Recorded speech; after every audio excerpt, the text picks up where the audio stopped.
Well, good afternoon, good morning, good evening, everybody. It's the Cryptid Huntress. I hope you guys are having a wonderful Monday afternoon, morning, night. And thank you guys so much for being here today. We have an incredible show, y'all. We have so much to discuss. Y'all know I love my Monday shows. We get to talk about all the hot topics. And of course, I have my good friend Barry Littleton here with me today in the studio. He actually gave me a remote viewing target over the weekend. And we're going to discuss that too. It is actually something called the Lusca, and it's a sea serpent out of the Caribbean down in the Bahamas. And so we're going to get into that today, and a lot more actually. There's been a Bigfoot body found allegedly. Okay, and so we're going to get into that. Yet another Bigfoot body found that is in a museum in a glass case now. I don't know. We're going to talk about that. And did you guys see that wild bison attack in Yellowstone? We're going to talk about some of these wild animal attacks today, too. Some of these national parks. And when are people going to learn, y'all? I'm just saying. Not that anybody deserved it. Okay, I'm not saying that. But there was a gentleman around, I think he was 65 years old, got attacked by a bison bull on Friday. I think it was last week. And so, I don't know, maybe it's not such a good idea to get near bison, y'all. Just saying. Okay, but anyways, like I said, we have way more to talk about today. We might even touch on James Franco's alien in his garage today. I know some of y'all had hit me up about that and wanted me to remote view that, and I did not. But we'll talk about it today as well. I know Barry will probably have some commentary on that one. But anyways, y'all, if you guys would like to check out my website, go over to thecryptidhuntress.com. I just changed the format by accident on my website last night. My dog jumped in my lap and hit a button. My entire website changed. But I kind of like it. I actually like it, y'all. Buddy did a good job. He is now my new web designer. Buddy, the web designer. He's for hire, you guys. If anybody needs a button pushed by accident, it might upgrade your system, or it might crash it. Who knows? But anyways, it's a 50-50 chance there. Y'all go over to thecryptidhuntress.com. Y'all go check that out. Okay. And thank you so much for that. And also, I will be putting the remote viewing data in my Patreon for this target that we're going to talk about today. If you guys want to become a member of my Patreon, thank you guys so much for all your support. You get an extra target this week. And of course, I do have a shop. It's called War Woman Goods over on Etsy. Thank you guys so much for the support. Okay. Well, let's get to our show, y'all. Okay. Man, I never thought about that, hiring Buddy out to be a web designer. Man. On this episode today, we are exploring the recent revelation that a decomposing Bigfoot body was allegedly discovered in the Adirondack Mountains in New York. And the man claims that he came across this 8-foot-tall, 300-pound Bigfoot in Adirondack Park in upstate New York in 2024.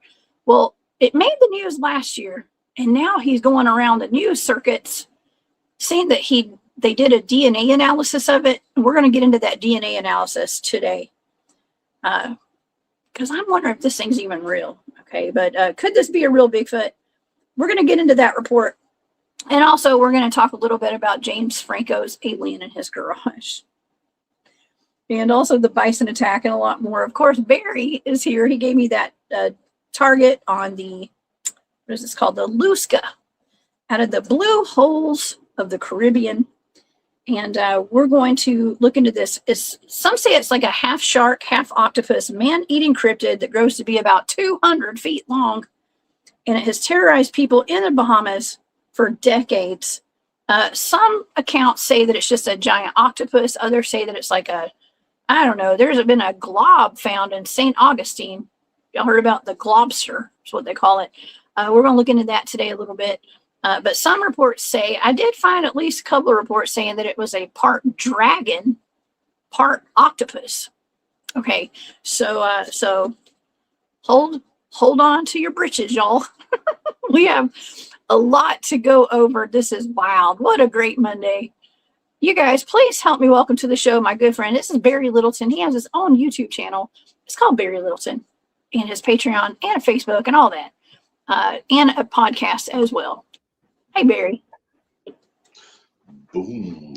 Hey, Jackson, what's happening? not the dreaded globster. Oh, no. Anyway. That's an older one. Thanks for having me. Run a little bit behind. I apologize, everybody. Welcome there. Hello to your audience, too. Real quick, I want to say something because it's noteworthy, all right? Now that my father has passed, I was really, for the last 5-6 years, really tied up during the day, during caretaking stuff. So I can only kind of do my sessions and stuff later at night.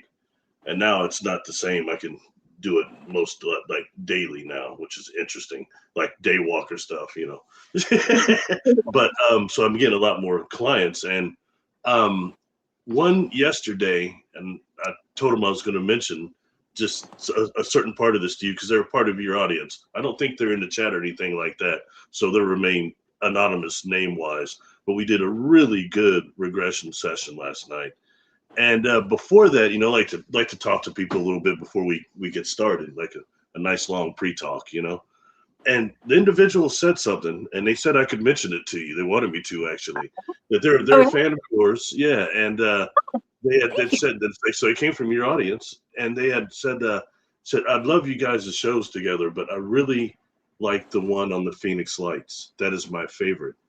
And then they began to tell me because they saw the Phoenix Lights.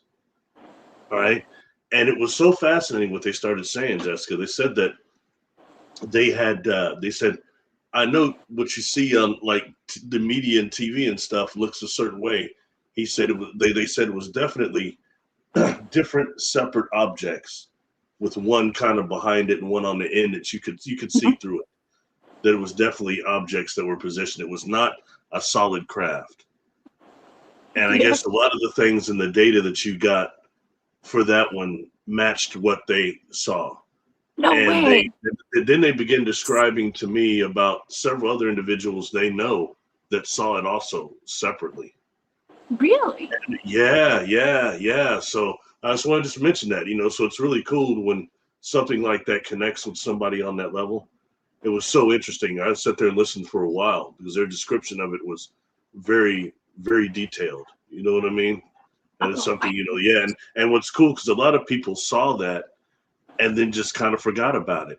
Like even the person that reported it, Kurt Russell, he was the person on the runway that reported that and said he forgot about it. He just went on with his life.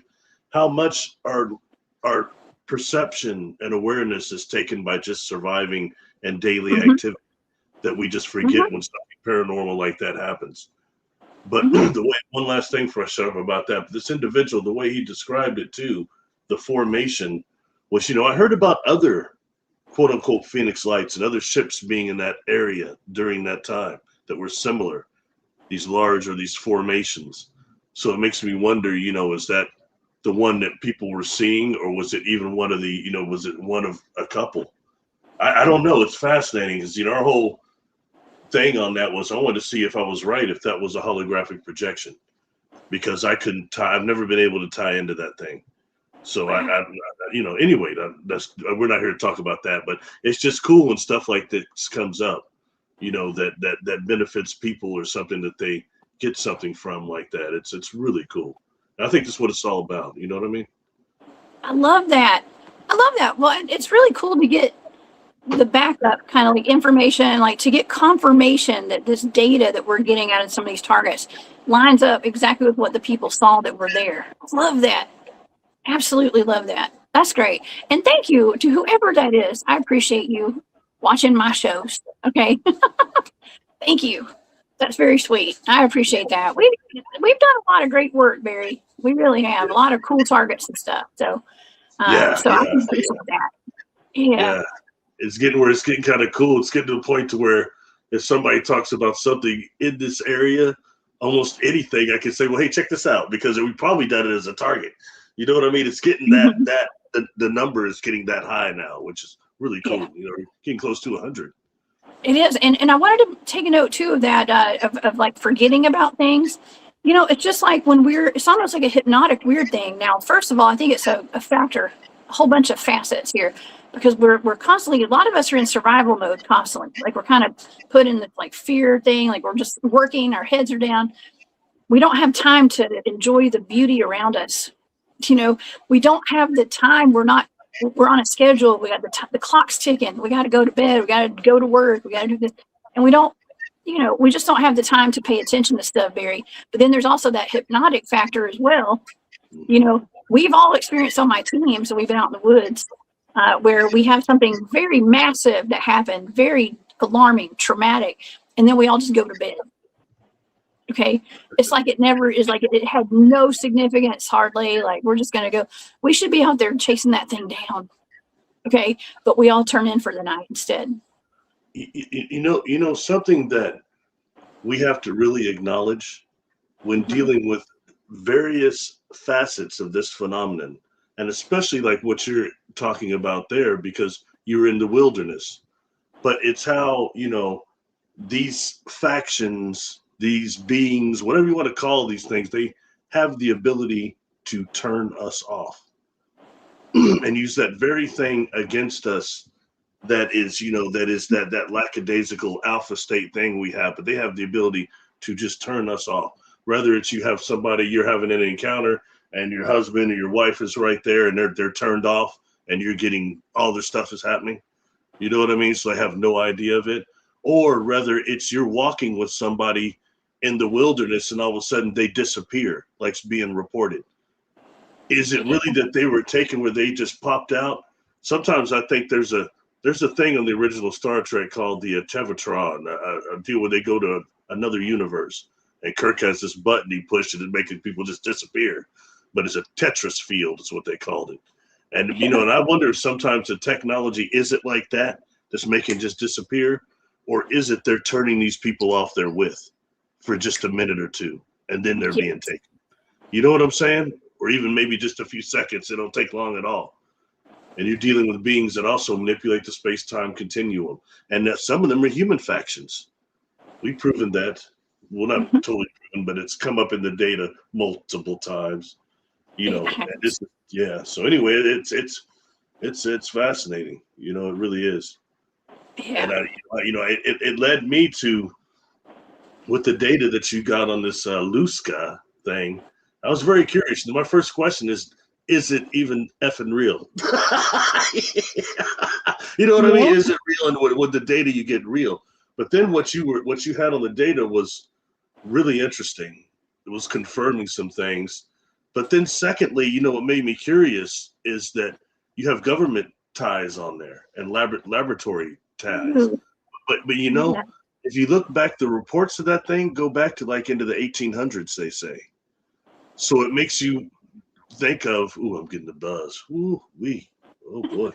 Is that, you know, it's those places that have been doing that for back to probably since biblical times. You know what I mean? And now you got these factions that are just carrying that stuff on. Entertainment only, entertainment purposes only, right? Yeah. Oh man. Yeah. Well, I mean, do you want to? Okay, so do you want to talk about this sea serpent first today? Should we just get into this, and then we'll get into the other stuff? Sure. Since we're here, I'm kind of flipping it around because I was going to talk about this last, but let's just talk about it now because it is really interesting.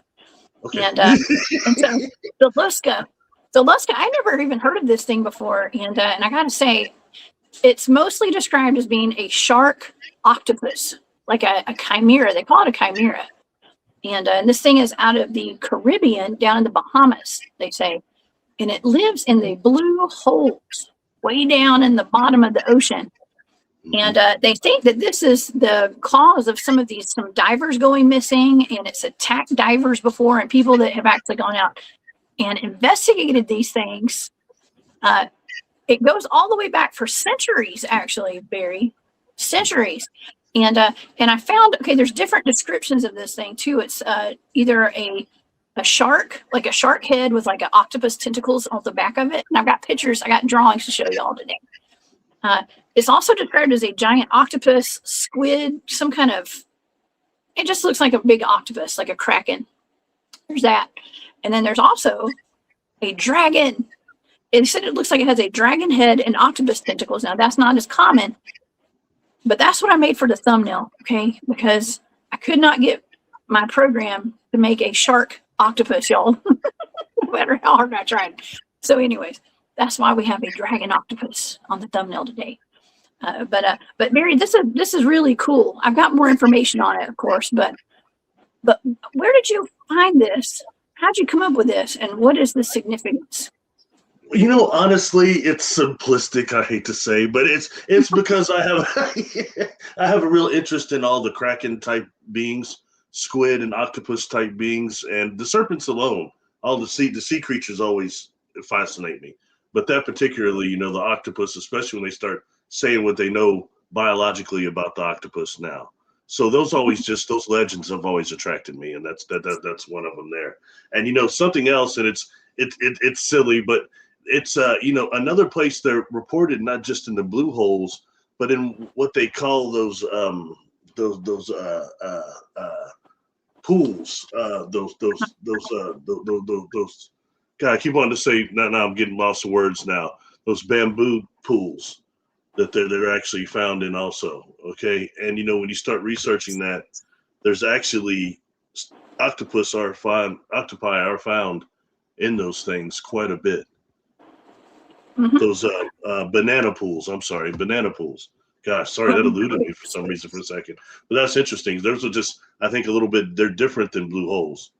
But any of the banana pools, when you look that up, there actually are octopi in there. So that I find that fascinating, and then that also alleviates something of it being possibly a giant squid of the squid nature, because squid are not found in the banana pools. So yeah, so it's just, you know, just little interesting things like that. And now what you're putting with it too, I think is really, really interesting, you know. And apparently it's something that's, you know, been reported, like you said, hundreds of years for a long time, quite a bit. Mm-hmm. But you, of course, would have no way of knowing that. So what your data shows is quite interesting. It is. It says that divers have been reporting long tentacles coming out of these blue holes for a long time, like huge tentacles. So kind of like a kraken. I mean, there's been reports for centuries of the giant octopus and the octopi and the squids and stuff coming out of the water and, you know, enveloping gigantic ships and taking them under the water, right? And this is kind of the equivalent of that. I mean, some reports are saying that it was like 200 feet long, Barry. And I found it interesting. You sent me that video. I don't know if you posted it or you sent it to me yesterday, but those giant octopi. And Jeremy Wade, the river monster. The river monsters. Yeah. Well, you know, the octopus is a very intelligent being. Some people think that they're not from this planet, mm-hmm. right? Mm-hmm. And they're invertebrates.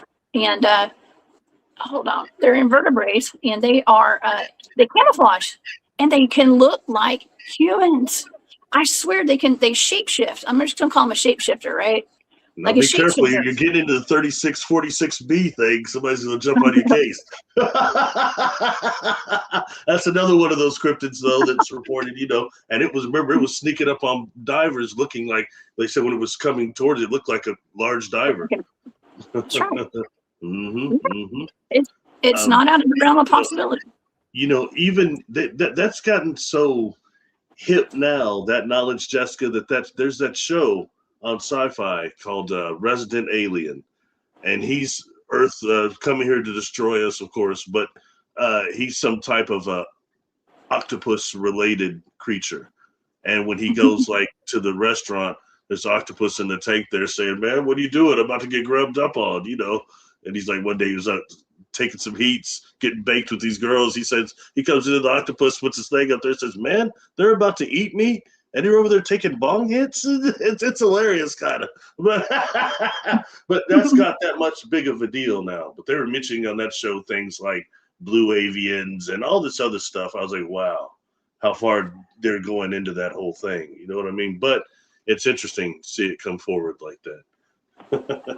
Yes, it is. Well, I think it's really cool. The pictures of the thing, like I pulled some of these from the internet, y'all. Okay, so these are just like other people's drawings and sketches and AI, and I don't know what all these things are. I mean, but I find them very interesting. These are some renditions. Okay, kind of, I'm going to say fantasy, right? Of this stuff, but this is kind of how it is described in a lot of accounts. It's like a great white shark, almost like some kind of a shark with octopus tentacles on it, and this as well. I mean, that's pretty scary, Barry. That's really scary to me. And I don't know. It's just like we have so many things that will eat us in the ocean. And there's a surge of shark attacks right now, and snake bites, and like bear attacks, and bison attacks, and like all this stuff. I don't know. Maybe it's just in the news more, but there's a lot of snakes out right now. Or either I just got an algorithm on social media. Morphogenic thing, and maybe the Emerald Kingdom has said, man, humanity sucks. They're just rebelling. Might be. No, it's CERN. No, Barry. It's CERN. We have to blame CERN for everything. Okay, yes. Yeah. Probably in an alternate reality. I forgot all that. Yes. We're in the animal attack reality now. Yes. But yeah, there's just more stuff to eat it. Okay. And even though this has been around for a while, I mean, that is creepy, but some of the reports are that it's almost like, doesn't an octopus that has a beak? Like it has a beak. And some people claim that like it's big enough to like eat a whole human body, right? These things are gigantic. So I don't know. It's scary. I once had a friend, it's back in the 90s, and this cat was a bartender for just like maybe a year or something at this bowling alley I worked at. And he had told me that he was in like, what is it, the Navy, where they're on the aircraft carriers. And he said he was one of the people stationed on the deck, like in the back. I don't know if it's watching people falling over or whatever it is, on watch back there. And he describes that they're with like another aircraft carrier type thing. And the way that they actually were sitting in the ocean, and he's saying, I don't know if he said it was the Atlantic or Pacific, but he said it's way out there. And he said, you don't understand how dark it is out there. And he said, you got the stars, but then it's only the lights that's coming off the ships. And he had described on this other one, he heard this disturbance. And he says something broke the side by this aircraft carrier that was just huge. He said it looked like a tentacle thing. And it just broke the surface and then went down. He said whatever it was just, swimming by. And he said whatever it was like the length of the lights on that side of this aircraft carrier. He said it was huge. He said terrifyingly huge.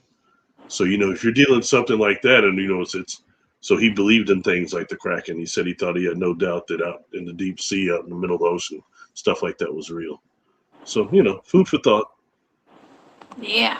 He's kind of a nervous bartender type guy, Well, I used to spend a lot of time in the ocean when I was in college, especially. I used to go surfing a lot, and down on the coast of Florida. And anytime this is weird because I'm just remembering my dream right now. Last night I had a dream where we were out. I think my son was going to go surfing during a storm at the beach, and I was like, telling him like, no, that's not safe. But that's what I used to do. So it's really weird that I'm having dreams of like the things that I used to do, the crazy decisions I used to make as a teenager and young adult, and I'm like telling my son not to do that in my dream, But anyways, there's a lot of I'm thinking of like these alligator attacks that have been happening recently and stuff. People get out there in the ocean in these little like on inflatable paddle boards and little dinghies and stuff. You know what a dinghy is? It's like a little tiny boat. It goes with your sailboat.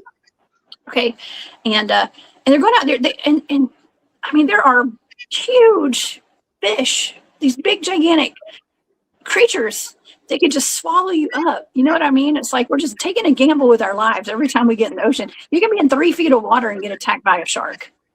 Okay, out there. I'm not saying y'all don't live in fear, y'all. Go do what you're gonna do. Okay, but just be aware. Have a spotter. Y'all know what a spotter is, right?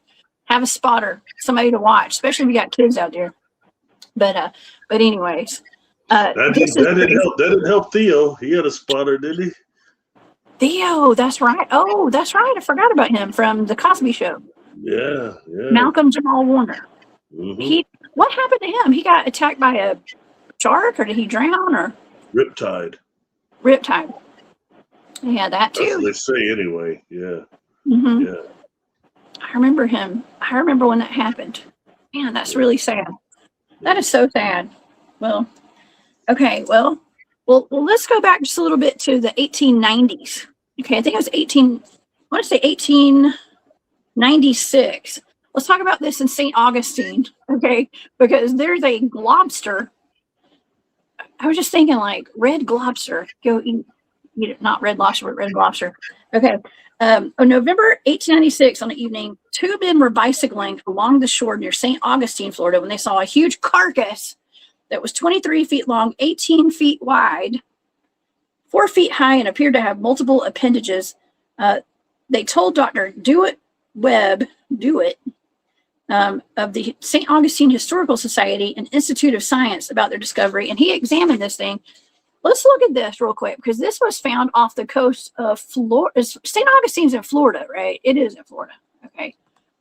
Let's see. Here's this one thing that I found: a 6-ton lump of organic matter. Okay, of the St. Augustine monster.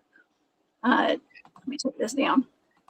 It says the globster, found in 1896, was the first classified as a giant octopus. 100 years later, DNA tests confirmed it was the top of it says a sperm whale's head, is what it says. That's interesting, right? But it was just a big old glob back then. This is what it looked like. And that is, let's see. Yeah. I mean, it just looked like a big old glob back then. I guess it does kind of look like a whale's head, doesn't it, Barry? Yeah, kind of. I can't remember what they said the evidence of that, the scientific evidence said it was. Can you remember? I thought there was an explanation for that. Well, they said that it was the top of a sperm whale's head, is what they said. Okay. That's what they said. But they said that they thought maybe it was a octopus giganteus viril. Okay, like just a giant octopus right there, giant octopus head. But anyways, I guess I'm just showing this because I wanted to show that there's a lot of really large, strange things in the ocean. Okay, there are, and this could have been classified as one, but this is called the globster, is what they called it. And it does not have thank God it doesn't have a shark's head. Let's see, I've got some more pictures I was going to show you guys. Look at that one. And in some accounts, actually, this one come up with several times. That one, the Lusca, it's actually described as having multiple heads as well. So that's just a drawing. That's fantasy kind of stuff, you know what I mean? But it's described. It's described in many different ways. Yeah. Though that it's more like that. It's more similar to what I'd seen and read. You know. More just the head of a shark with the bottom octopus, which is interesting no matter how you look at it. But it's, talk about chimeras and the things that they would be mixing together and then releasing or whatever for how long if you're dealing with, Yeah. Well, the scientists were saying that they were classifying that globule as the Lusca. Okay, so in 1898 they were saying that that's what the Lusca was, but then they said the DNA samples came back as a sperm whale. Okay, sperm whale. That was like a century later. They actually identified it, so that's weird, but okay. Well, if you remember that show, that it's oddly I was a fan of it, despite the fact that they never ever found S-H-I-T, okay, never. That movie, it's worse than Josh Gates, but anyway, but Monster Quest. Monster Quest never found it. Their biggest discovery was when they put a camera on the back of one of those advanced cameras on the back of one of those squids that dove down. And it got around the ones that were the giant ones that were down there, that were ones that they were wondering if they existed. And they got one on camera that I can't remember what the exact measurements of it was, but it was definitely a giant one, like one of the biggest ones it's been seen. That's like the only thing Monster Quest ever did successfully. Anyway, but that's, but that just proves that even those, although that's the variety of the squid, but they're looking, for the potential kraken. And it just shows that they can get, that thing. And I think that's not nearly what you see and you have got something else. If we have these portals that are not just ground-based portals, but in the air, like we were talking about, Jonathan Dover was talking about at that mesa where there are these portals in the air that are, stationed in the air. And, you're going to have maybe even more numerous ones in the sea, especially if you've got that type of volume, that kind of pressures. You're going to have a lot of natural portals there. And who's down there manipulating those, or how many creatures are attracted to those the same way Sasquatch are, and they come through to some of the other side that they want. And then they can probably go back, some of them. I don't know. And if you're dealing with, technically, they're saying that the octopus, the braid, is more intelligent possibly than us. And sometimes I watch that gentleman that's got the tanks of them, and he's got names for them, and he trains them, and there are all these different personalities on them, and it's quite interesting. When you take that in a way of intelligence, anyway, food for thought. And you start taking that out, they want to make it galactic, so it is what it is. You know what I mean? Well, here's some food for thought. They're probably training him. Actually, that's what's really happening. Okay, and also, like cats do that. If they're that smart. Oh yeah, man. I'm never mind. I'm not gonna get into this conversation. I watched some video. I don't know why people post the worst stuff online. I was watching a cobra and a cat fighting. The cat was taking out the cobra, dude. It was pretty cool, but it was weird. They put the strangest stuff online. Oh dang it! I lost my train of thought. The octopus. That's what it was. The octopus. Not only is it probably training him. There was that. What was that? Did you ever watch that movie? It was like a documentary about the octopus. You know what I'm talking about? The teacher. Something about a teacher. My teacher, the octopus. I can't remember, y'all. Somebody's seen it. I've been dying to see that movie. I have not seen it yet. It's like a documentary on the octopus and how smart it is. You got to think. We've been talking about all these aquatic alien races.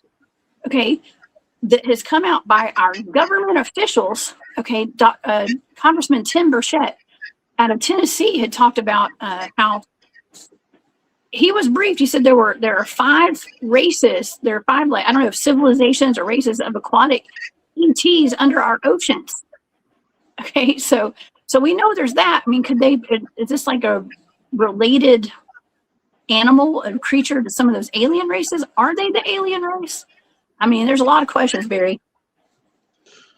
I've had 2 regressions where it's come up an octopus type humanoid.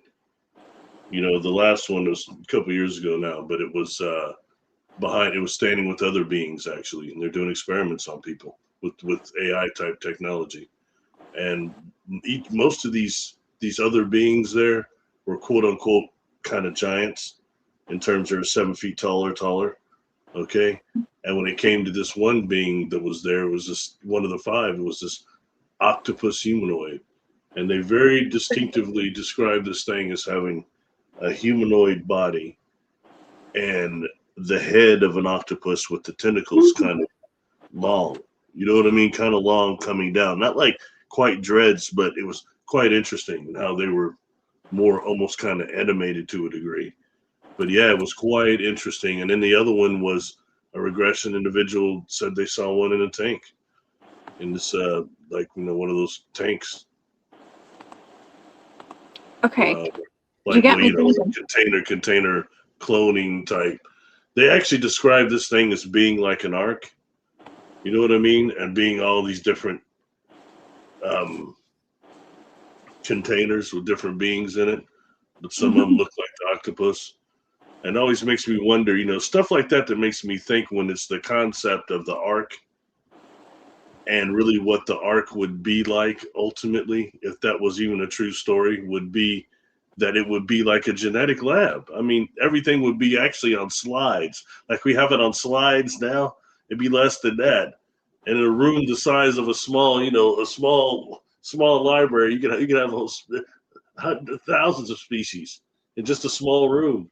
So, it's things when we start taking that on, then the next stage from that would be making them into clones, cloning them with this tube technology, this resurrection technology, all these things that people are talking about, and at that point it begins the question of, can they put souls in them? Can they trap our souls into it? Can they transfer us in there? So, but I stay away from some of that, Well, you're just making me think, Barry, about, you were talking about an octopus head, like a humanoid. Well, they portray that in the Pirates of the Caribbean with Davy Jones. Okay, y'all seen Davy Jones Walker? I think that's what I typed in because I remember that. I love the Pirates of the Caribbean movies. Those are good. Gotta be honest, I've never been able to sit through that one. They're good. I can't seem to do it. So I've not seen the one you're talking of. I've not seen the being. Can you pull up a picture of it if by chance? It's up. Yeah, it's on the screen right now. Oh, sorry, that right there. When you pay attention, you can see it. Okay, it's right there. More. I think that thing's got on a hat. I think maybe this was more a little bit octopus from the top of the head all the way. You know what I mean? Yeah. In terms of, it's interesting because it was describing the tentacles as almost being dreadlock-like, but almost Medusa-like. Do you know what I'm saying? Yeah, real interesting. Yeah, it is. Well, it made me think of that though, because and look, there's like a hammerhead shark guy behind him, and some sea anemones. The enemy, I guess. Hammerhead. That's interesting. Those are some cool characters, though, man. They have not one of the sharks I would want to meet. That's not one of the sharks I would want to meet in the water. Yeah, right. Yeah. I think that's cool, though. But anyway, it just made me think of that. And yes, missing time. Thank you. Somebody said my what is that? What was that movie called? My octopus teacher. There it is. My octopus teacher, thank you, missing time, says those Russian guys found that thing underwater in Lake Voss. That's the organism 36B. No, I was saying, okay, look, when we first started doing this stuff, I gave that to you as a blind target. You did it. You got attacked over it. People say they gave you the target. I'm the one that gave you the target. People was getting mad, getting upset. Several people got upset about that target.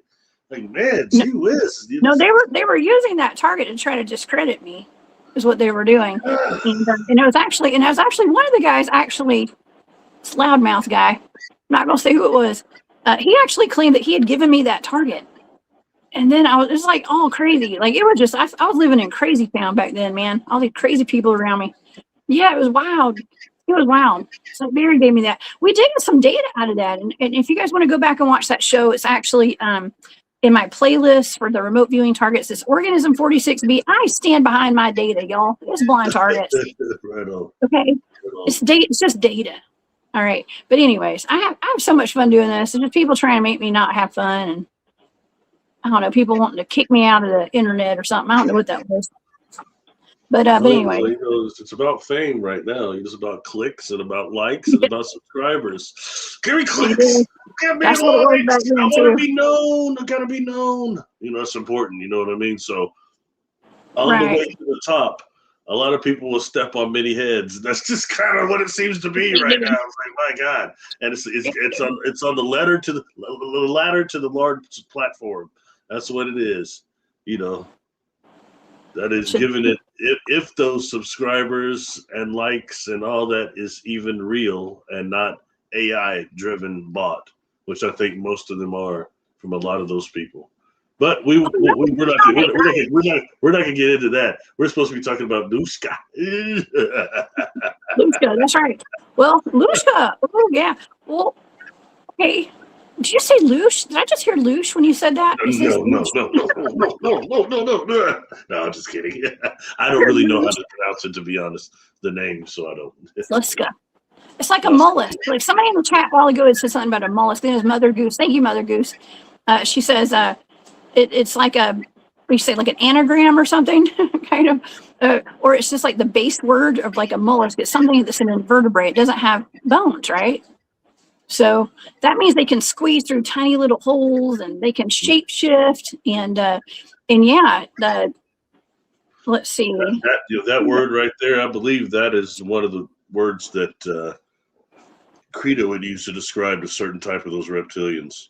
There was Shatari, Chitululu, and like Chutulu. Because there were different types of them. One of them's the ones that have like those Brachiosauruses that have the spikes on their head.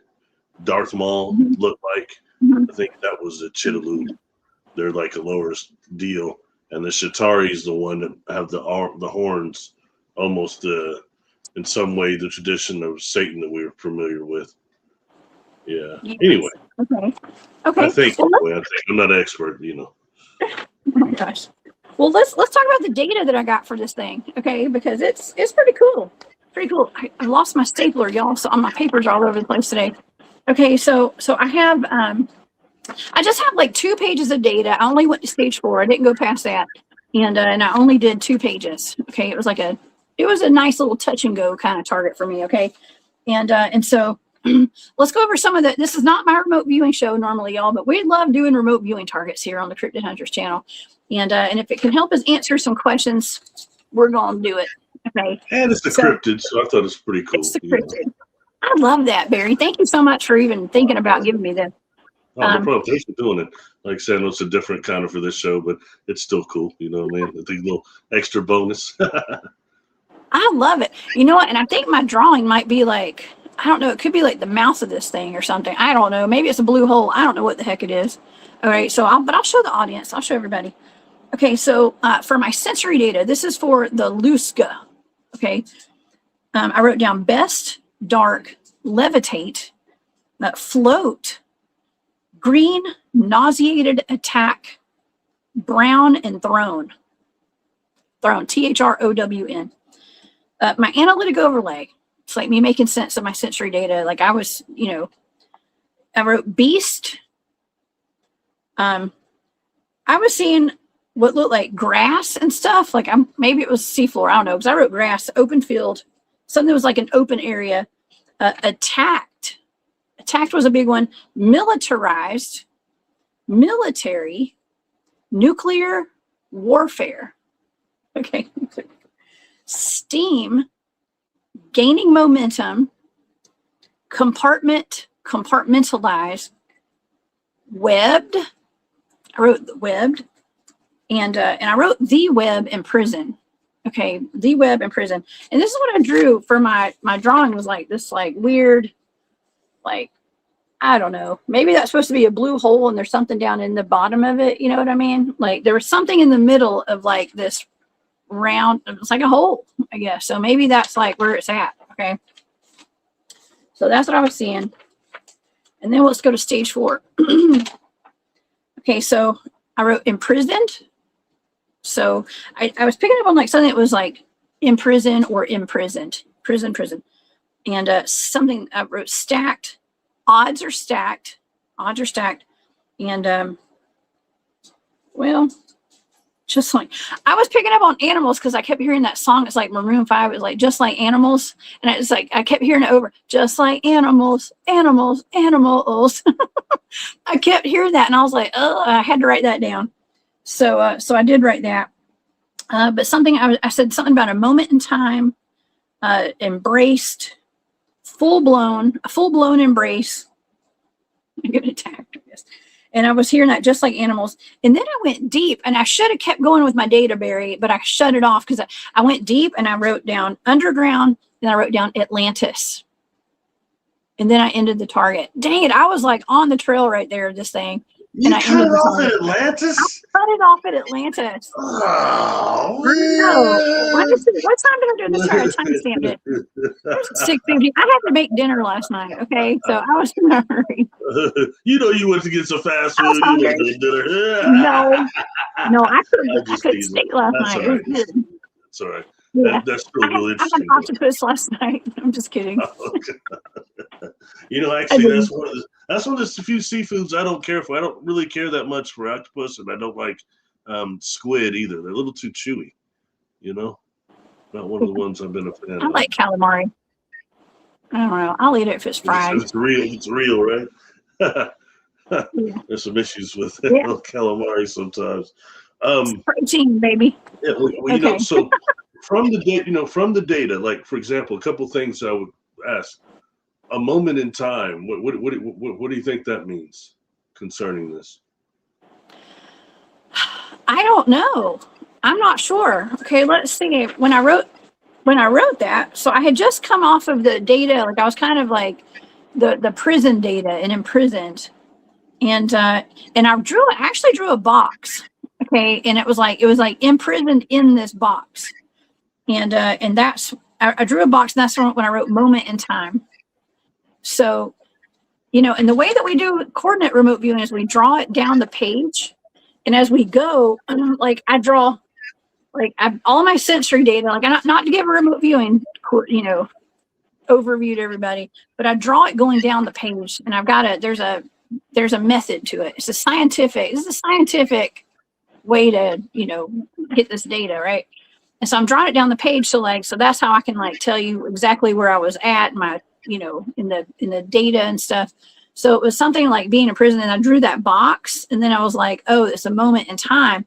Now, does that have to do with something that's maybe ancient? Maybe it's like portals, time travel. That box usually means a portal. I swear that usually whenever I draw that box, there's usually some kind of weird time travel portal thing going on there. Anytime that box comes up. Well, question. Could also Mm-hmm. be a cage that's being released out Yes. to and from. I mean, in terms of not just once at the beginning, but like repeatedly Yes. taken, released. And I only asked that because I just got curious and I tried to Google genetic labs in Bahamas. See, and they're quite actually. There's several of them there. Remember And the chupacabra? Chupacabra's down there. that was in Puerto Rico. yeah, That's that's down right. Yeah, that that's area. right. Yeah. What's that? That's in that area. Puerto Rico is down there in the Atlantic, or is it a Gulf? I guess it's the Gulf. Kind of like Gulf and Atlanta, like go right there. But yeah, Puerto Rico's down that way. Yeah. And that was yeah. that was in my data, and what you said, John Vivico's team too, right? Mm-hmm. Yeah, that was a trip because that one you could trace with that information. You could trace enough to that to see in Puerto Rico which genetic laboratories and research laboratories were actually hit by that hurricane that came through there in the year that the chupacabra came out, and there was like one or two of them. Yeah, that kind of makes things that makes it less auspicious. You know what I mean? Well, this thing militarized, Barry, for sure. Well, I mean, I was picking up heavy military warfare, nuclear warfare. Like maybe they're being used. I'm not saying created or anything, but like Brooke says, during the time of Atlantis, they did experiments creating human-animal hybrids. Well, remember when I got that Atlantis target? I think you gave me the Atlantis target a long time ago, and I was seeing a horse-headed humans. Remember that? I was seeing horse-headed humans. Like minotaur-looking things. Centaurs, minotaurs, whatever. And there are statues around the world, like under the ocean, of like those minotaurs, or they're like bulls with the horns with the human bodies and stuff. So I can say something. Okay, I had and this person has talked about actually somebody you and I both know. I did a past life regression with them, and it was sudden, kind of a shock one. But they had a past life in what we would call Atlantis, and it was a horrible life of torture. And upon their being unalived, they were literally unalived, and it was some sort of experiment. They cut the individual's face off. what? Yeah, and when you start looking at like New Guinea and some of those tribes, Yeah. you've got not just the head hunters, but you have the head shrinkers also. And what they do is actually will take a face off. And it's not when you say head shrinkers, I know everybody thinks of Beetlejuice when he goes like that, do his head head shrinkers, but no, and this is what my professor had told me, anthropology professor back in college. He spent some time with them, and he said that what they do is they remove the face, and it still holds your general face, the general shape, and then they kind of boil it down, and then they wrap it around these little sticks that have a human face on there generally, and when they wrap it around there, the skin still retains your look, so it looks like you wrapped around one of those poles. And he claimed that the leader, him and his wife was sleeping with the leader and his at least I guess in their hut or whatever, and he said dude had a bag of those things outside of the. That's what my professor told me. I don't know. So he spent some time in New Guinea. So I don't know. Well, that's a good deterrent.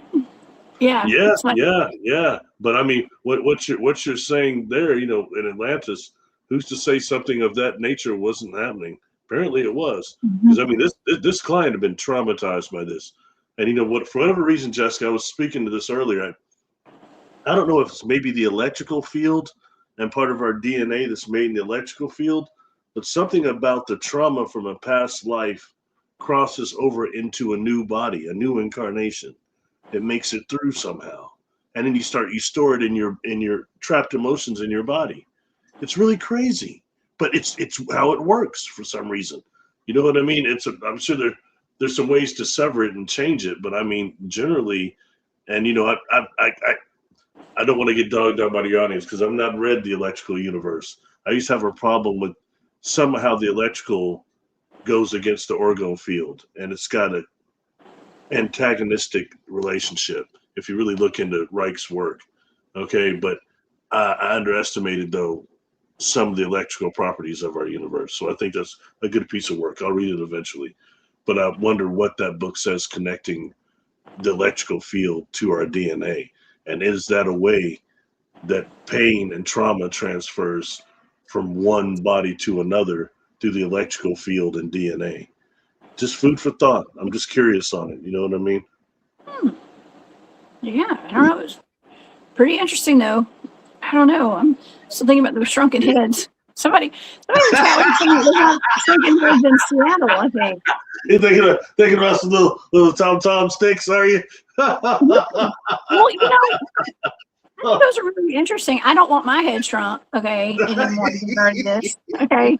But yeah, I mean, it kind of reminds me of like a Vlad the Impaler thing, like how he would like take the heads and bodies and put them on sticks out in front of his castle, and it's like, yeah, this is gonna happen to you. I don't know. So yeah, wasn't there somebody? Did you have one of those comparisons? One of those stars looks like the Impaler or something. What? Well, you used to do all those face comparisons. Did you have one that somebody looked like Vlad the Impaler that lives in modern worlds? Okay. No, I don't think so. Okay. I don't know. Right? The bandit. Yeah. There's some new ones that have just come up that are really wild. A lot of wild ones. Never mind. We'll do a whole show on that because yeah. I will say the last one you had showed, and I think it was privately, we weren't doing the show. That was the best one you showed me, that last one. Oh, yeah, that was Michael Phelps and the writer. What was his name? Can't remember. Dang it. Yeah, what writer was?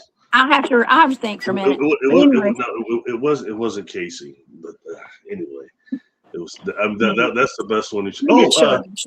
Not H.G. Wells. Was it H.G. Lovecraft? Right? H.G. Lovecraft. Yeah, H.G. Lovecraft and Michael Phelps. That was a good one. I'll give you that. That was a good one. The best, okay. I think. Best one you showed so far. Anyway. Oh yeah. So Ingenev says you used to be able to buy shrunken heads from the backs of comic magazines. And Retroband, the Ripley Museum in Florida had a shrunken head. Had a shrunken head.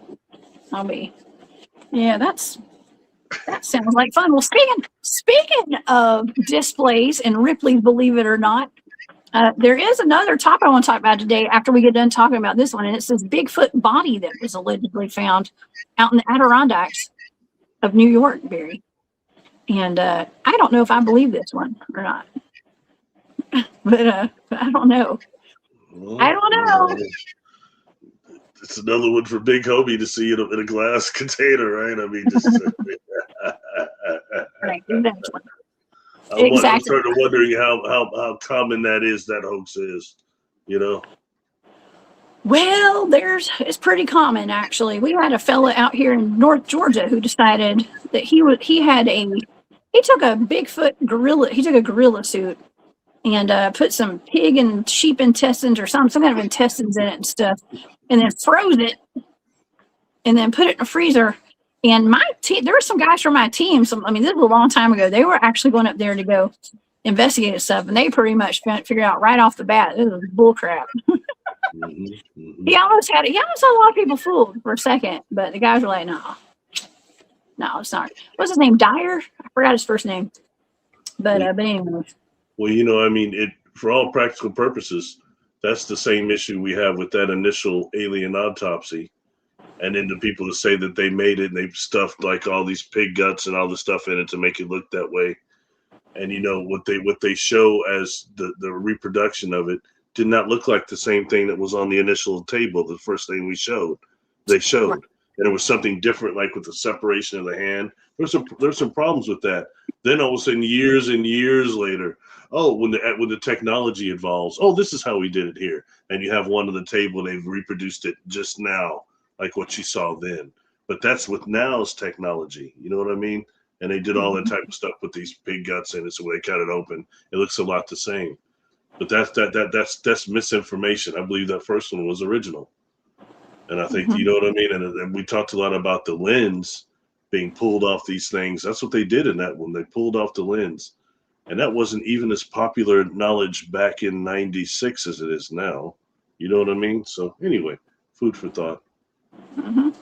Oh, yeah. Well, there's always going to be, I'm always suspicious of everything now. Okay. I don't believe a whole lot of stuff that goes out in the news. And I think the fact that this gentleman who claimed to have found this, I heard the story back in August of 2025, but I didn't really cover it because I'm not saying, look, I don't judge people by their looks, y'all, but this guy looks like Macho Man. Okay, it is that guy. Okay, the guy that's got the hands and the head and it's in the freezer. It's not that guy, is it? Oh, he does kind of look like the Macho Man. He kind of does. He's got the Randy Savage look, kind of, right? Maybe Vlad did Baylor. Yes. I'm not judging. Okay, his name's Snake or something like that. Maybe I'll get him on the show one day. I don't know. That's why I'm gonna be careful about what I say. Okay, because he's probably a cool dude. We can be nicer. He's a cool dude. Snake Roberts. Yeah, I kind of like that look. Look, I'm from the South. We like mullets and we like crazy hair and stuff. Okay. Oh no! Like Southern girls, we're a different breed down here. Okay, we like the crazy stuff. All right, we got our own style down here in the South. All right, but okay. And Carl, what's up, Carl? Carl's in the chat. Carl says Rick Dyer. That's right. It was Rick Dyer. That was that dude's name that had the Bigfoot in the freezer in North Georgia. Oh man. But okay, but we got this other story. I want to thank you for that super sticker so much. That is so sweet of you. Thank you for your support, Moon, and I really do appreciate that. Okay, so I'm gonna pull up this article. I've got several different articles pulled up about this, okay, because like I said, I didn't give this a whole lot of attention back in August when it first came out. And as a matter of fact, I know Gerald in the chat. Gerald had sent me some pictures yesterday, and I saw them late last night. So if it's okay with Gerald, I was going to show some of those pictures today. And with Midwest Night Watchers, okay, Gerald and Jane. But I do have some pictures of this thing and of the gentleman who found it, he said. And so let's see. Oh, dang it. And I forgot to pull them up. So we're just going to, I forgot to pull them up. So what I'm going to do is I'm just going to go to these articles. It's the same pictures on these articles. Okay. And make sure there are no ads, and then we're good to go. You setting me up. I'm setting you up. I'm always Are you setting you up, Barry. me up? I'm always setting you up. Oh, We got to man. get a real-time reaction on this. The Bigfoot corpse found decomposing. All right. Now, of course, this is from the Sun, the U.S. Sun. I don't know if that's a tabloid or not. I have no idea. But this was, so this is the Sun. This was published on August 25th of 2025. The creepy cryptid Bigfoot corpse is found decomposing by campers who claim DNA finally proves there's physical evidence of hairy beast.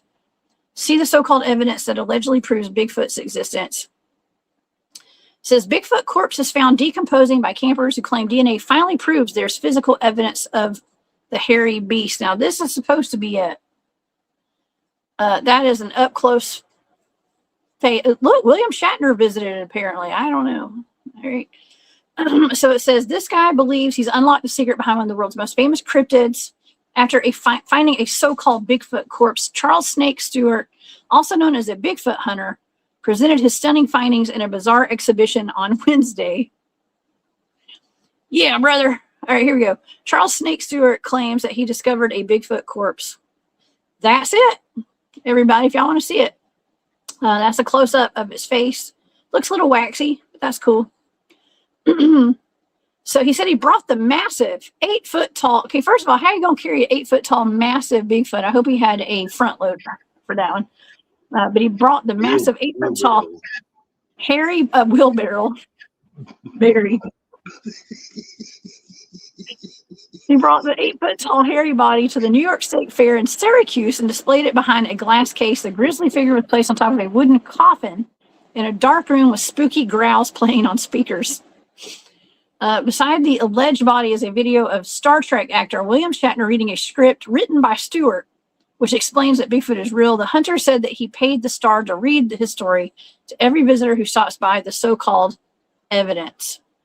He claims he discovered the corpse, whom he calls Dak, while he was camping in the lake town Old Forge, New York, which is about 2 hours west of Albany. He says he found him after he played audio of howls in the woods and heard howls back. Syracuse.com reported. When he walked towards the noise, Snake said that he noticed a foul smell. Then he allegedly stumbled upon the corpse. He was dead when I found him. But wait, he just said that he had heard howls back. And then he walked that way and then he found the dead one. So, okay, well, that's that. Okay, so far, Barry, what do you think? I've got more. Okay. Do you believe it? So far. I just want to get this straight, right? So, Buzz Lightyear there. That's what that dude looked like, was Buzz Lightyear. Okay, he basically heard yells and he went over there and found that body there. Okay. Wait, hold on. That was the body you just showed me, right? Yes, that's what he says. And supposedly he could have, but I don't know. Well, you know, maybe Buzz Lightyear said that he got he said he got some DNA evidence that they sent off DNA. So I want to see those reports. You have the DNA evidence? Oh, we got it. I've got it right here. Okay. And it's actually Buzz Lightyear. Okay. Just kidding. Okay. So. and hold on, I'm not done yet. Not just that, okay. But then he had time to go run to the fair and take it to the fair and show it at the fair, like a Ripley's, believe it or not, JB, what's it, Barnum, a Barnum sideshow is basically what we're getting here, right? Yes. All right. Well, he has a museum. Okay. And so let's pull this up. Bigfoot. Here we go. Bigfoot. Buzz Lightyear has a museum? Buzz Lightyear has one? You guys go to bigfootremains.com. This is this fella's website. Like I said, I wouldn't mind having him on the show. So I would love to have him on the show. Actually, I think it'd be kind of cool. Or even go up and, you know what, we should send Long Island Bigfoot Mike and Brian and DHP. We should send all them over there to check this out. Okay? Because I'm curious, do they think this is real? I have not talked to them, but I'm going to say they're probably not going to think this is real. Okay. But that's why we send reporters out into the field, Barry. Okay. We have real boots on the ground field investigators at our fingertips here. Feels like you set me up. This is what I was talking about. Oh, sorry. Those pictures. Those pictures is just. I mean, those. Oh, never mind. I'm sorry, man. That's not much better. Rick Dyer. It's a little bit better than this stuff, man. But I mean. Okay. Well, we'll see. Okay, we're gonna dive deeper into this. Okay, because I want to examine this from every angle. And Pop is right. Gary Spike says if it was real, MIB Men in Black would have already snatched it. And I think so too. Like there's a reason we don't have any of these things, right? They're nowhere to be found. And my goodness, if this snake guy has the contacts of being able to go to William Shatner to like have him narrate the story that he wrote about the thing, he's got connections, Barry. Just saying. Yeah, true. That brings in the audience. So this right here, it says the 2026. This is Snake's actual website, I believe. It's bigfootremains.com. Now I'm bringing this up today, y'all, because he just went on Newsmax last week. He was interviewed on news channels, and it's all over the internet. It's gone viral. He came back from last year. He made the initial report. Now he's saying the DNA is back after they did some studies on the DNA. They examined it, did some scientific research on it. I don't know. And so now it's in the news again. We're talking about it. And so that's why I'm talking about it today. He said on this website, they're talking about, he wrote a book. It's called The Bigfoot Bible, Snake's Memoir Released, The Bigfoot Bible. All right. So in 2026, the exhibition of Dax is announced. It's going to be August 26th through September 7th in Syracuse, New York. And they are debuting a new set of artifact from the body, they say. Last year, over 60,000 people came to see the body. We hope to double that this year. We will once again present the entire time to meet you face to face, to show you the body, walk you through the discovery, and hear your Bigfoot stories. I mean, it's getting this is the guy. He's all over the internet. Buzz Lightyear. Okay, now hold on. 60,000 people. At how much per head? I don't know. I have no idea. But look at all these. There's a lot of news articles about this fella right here. He's going around. He's really doing. These are some ladies on his website beside the body. There it is. Is okay. Yeah. I don't know. It's Cornell University. Here we go. Let's see what this looks like. Let's read this. This is. It says at Cornell University BioDNA Lab. Let's check this out. This is from BigfootRemains.com, talking about the document, the date of issue, March 23rd, 2025. Date of issue. Okay, so that was last year. He said he found this in 2024. Okay, now it came out in 2025, but it seems like they already had this DNA information back then. But now I'm just hearing about it. Okay, well, look, let's see what all it says right here. This is the ancestral makeup of this thing, allegedly. Okay, and basically what he's saying is it's 58.5% Neanderthal. Okay, Homo denisova introgression. Okay, highly significant. 58.5% Neanderthal, 41.5% human. Okay, so it's Neanderthal, and then the rest of it is human, is what they're saying. Okay, so he said that he's displayed the remains publicly and is actively seeking researchers to examine the specimen. He's encouraging researchers to come out and examine this thing. Okay, and this is interesting. I don't know. This is a little side note. Stewart's claims include a unique biological feature such as a reproduction bone similar to that of polar bears. Oh, man. All right. So, but anyways, that's it. If you guys want to go check this out, y'all go look at this. It's that's what they're saying, that this is actually. I'm not seeing the differentiation between the mitochondrial and nuclear DNA on that test there. Are you seeing that? Yeah, let's go back. Yeah.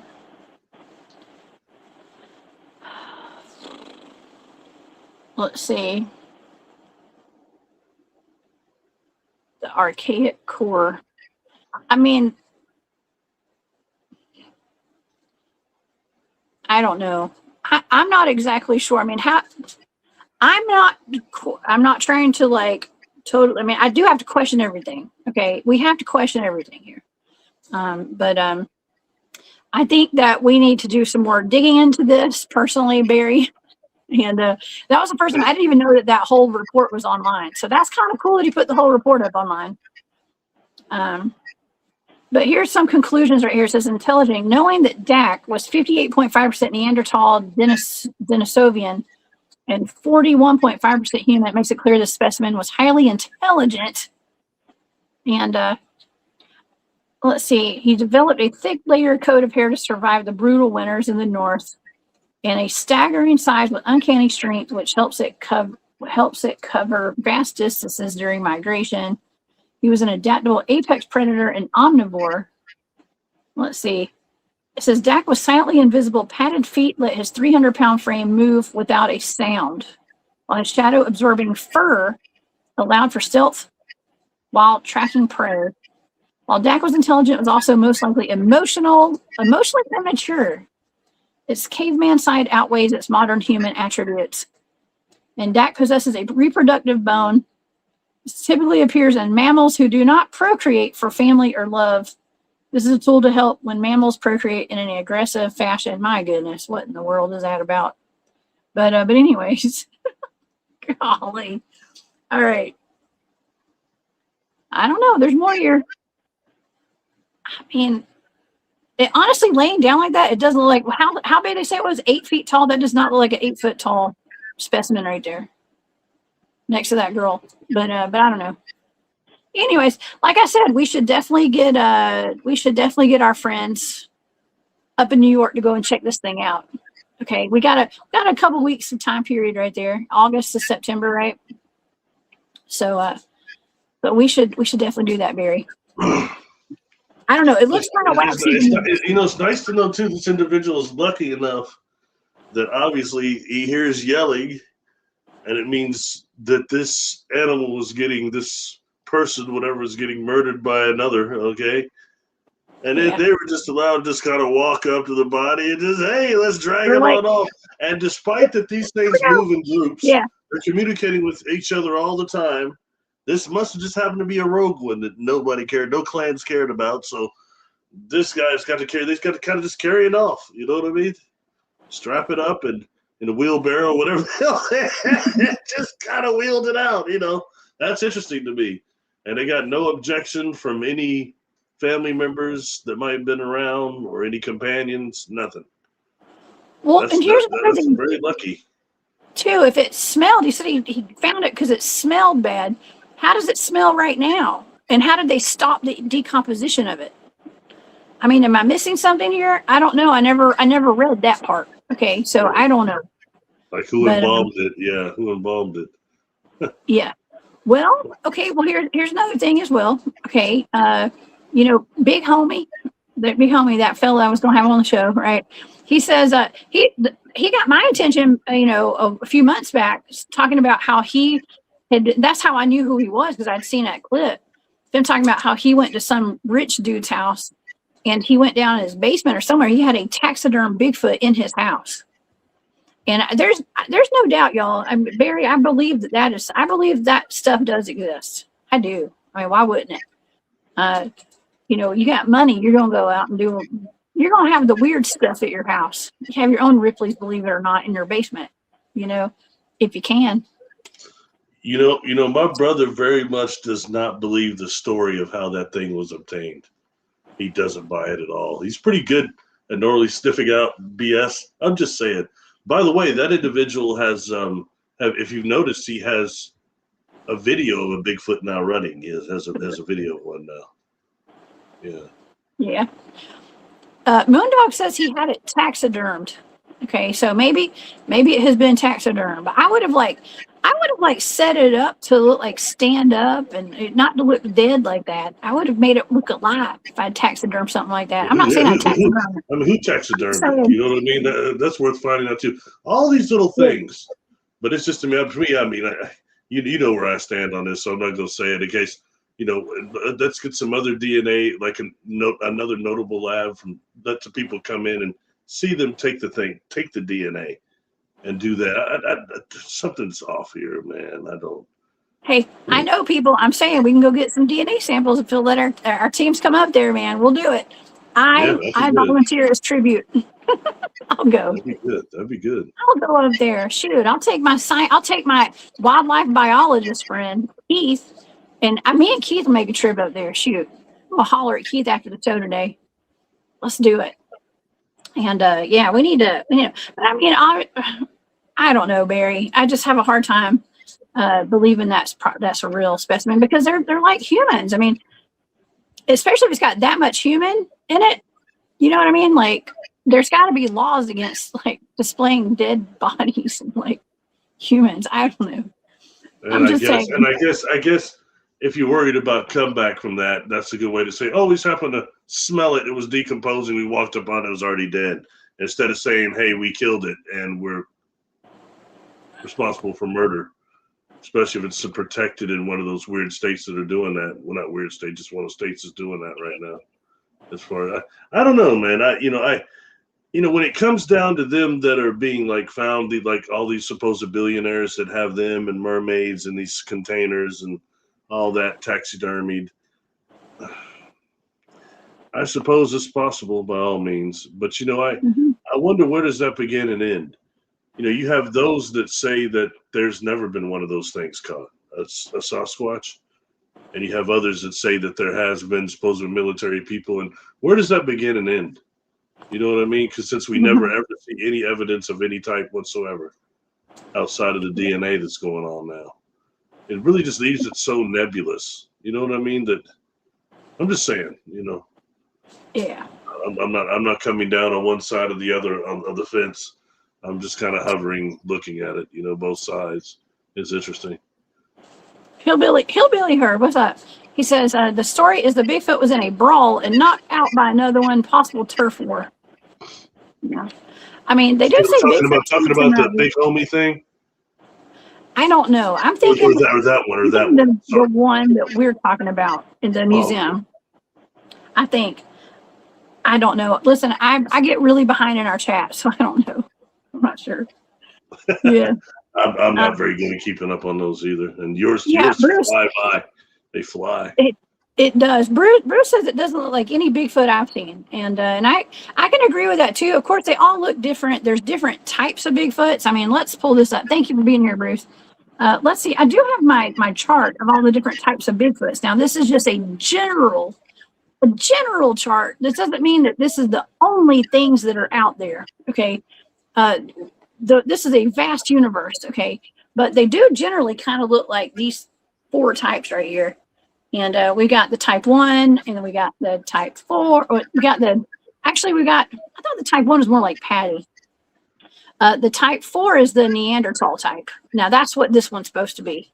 Okay, that's like the wild man. That's the one at the top up there. Okay, the type 3 is going to be like the Genosquas and the Gugways. Okay, the type 2 are kind of like more ape, like dark. But we're talking about the type 4 that's like up at the top right there. Okay, that's what this is supposed to be. And so it looks like a man. Yeah, the relic hominid type. The relic hominid. And, I heard something interesting.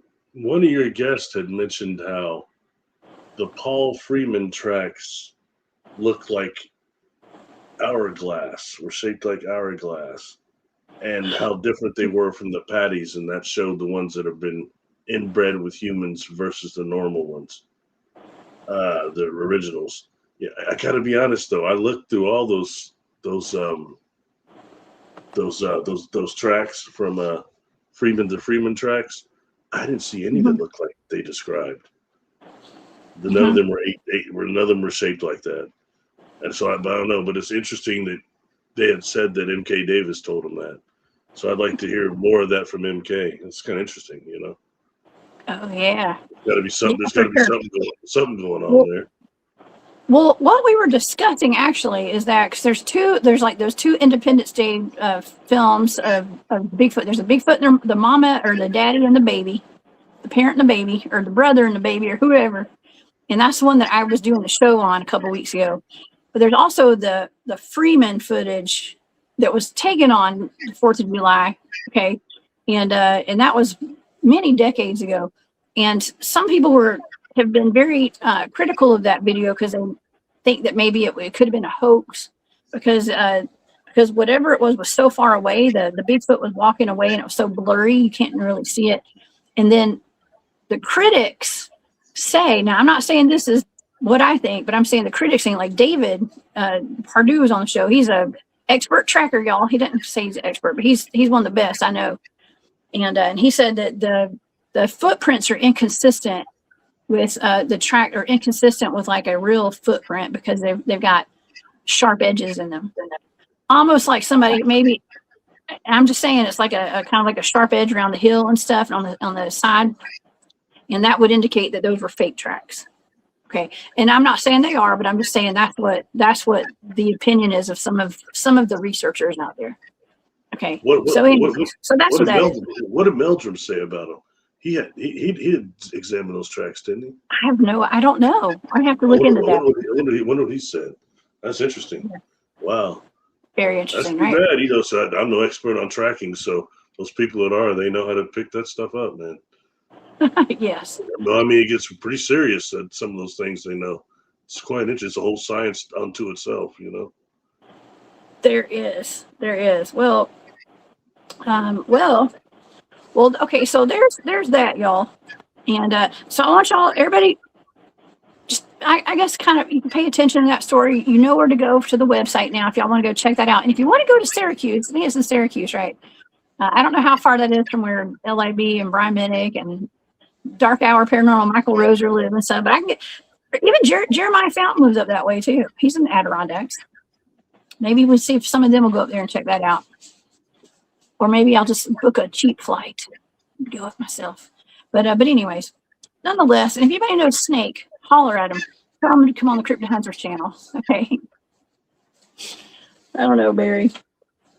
I don't know about that. Okay, let's see what else we got. Oh yeah, the wildlife. Do you guys want to let's look at this as well today. Before we go, I did want to get into that bison that knocked that guy over in Yellowstone. God, that's terrible. Oh, the old man. Yes. Have you seen this, Barry? Yeah. Well, it looks. I mean, that happens. Those rodeos all the time. Those cats get belted around. Yeah, but they're asking for it, man. They know it's going to happen. This man did not. He wasn't asking for it. Ooh, well, I don't know. He might have been. He was taking some camera, didn't he? Maybe the thing was camera shy.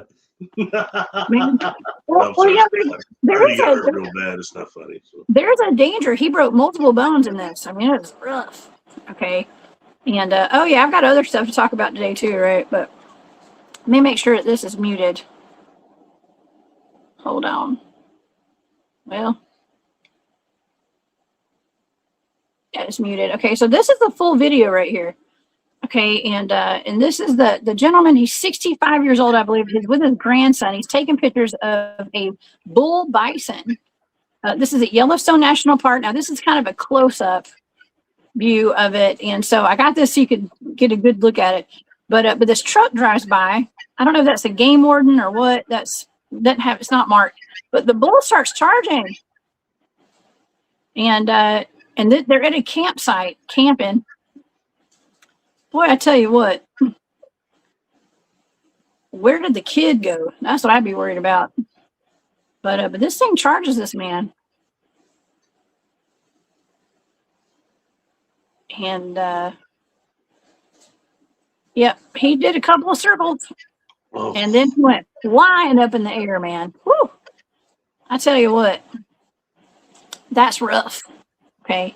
So that kid just did kind of disappear, didn't he? He did. Well, thank God. I guess the kid was probably hiding or something. Maybe he climbed a tree. I don't know. I'm not sure. You're going to do whatever you got to do to survive that. Because I was wondering because the thing was going off on the tree for a minute before it came after him. Yes. This is, by the way, I got this off TikTok, Murzbo on TikTok. If you guys want to go check this out.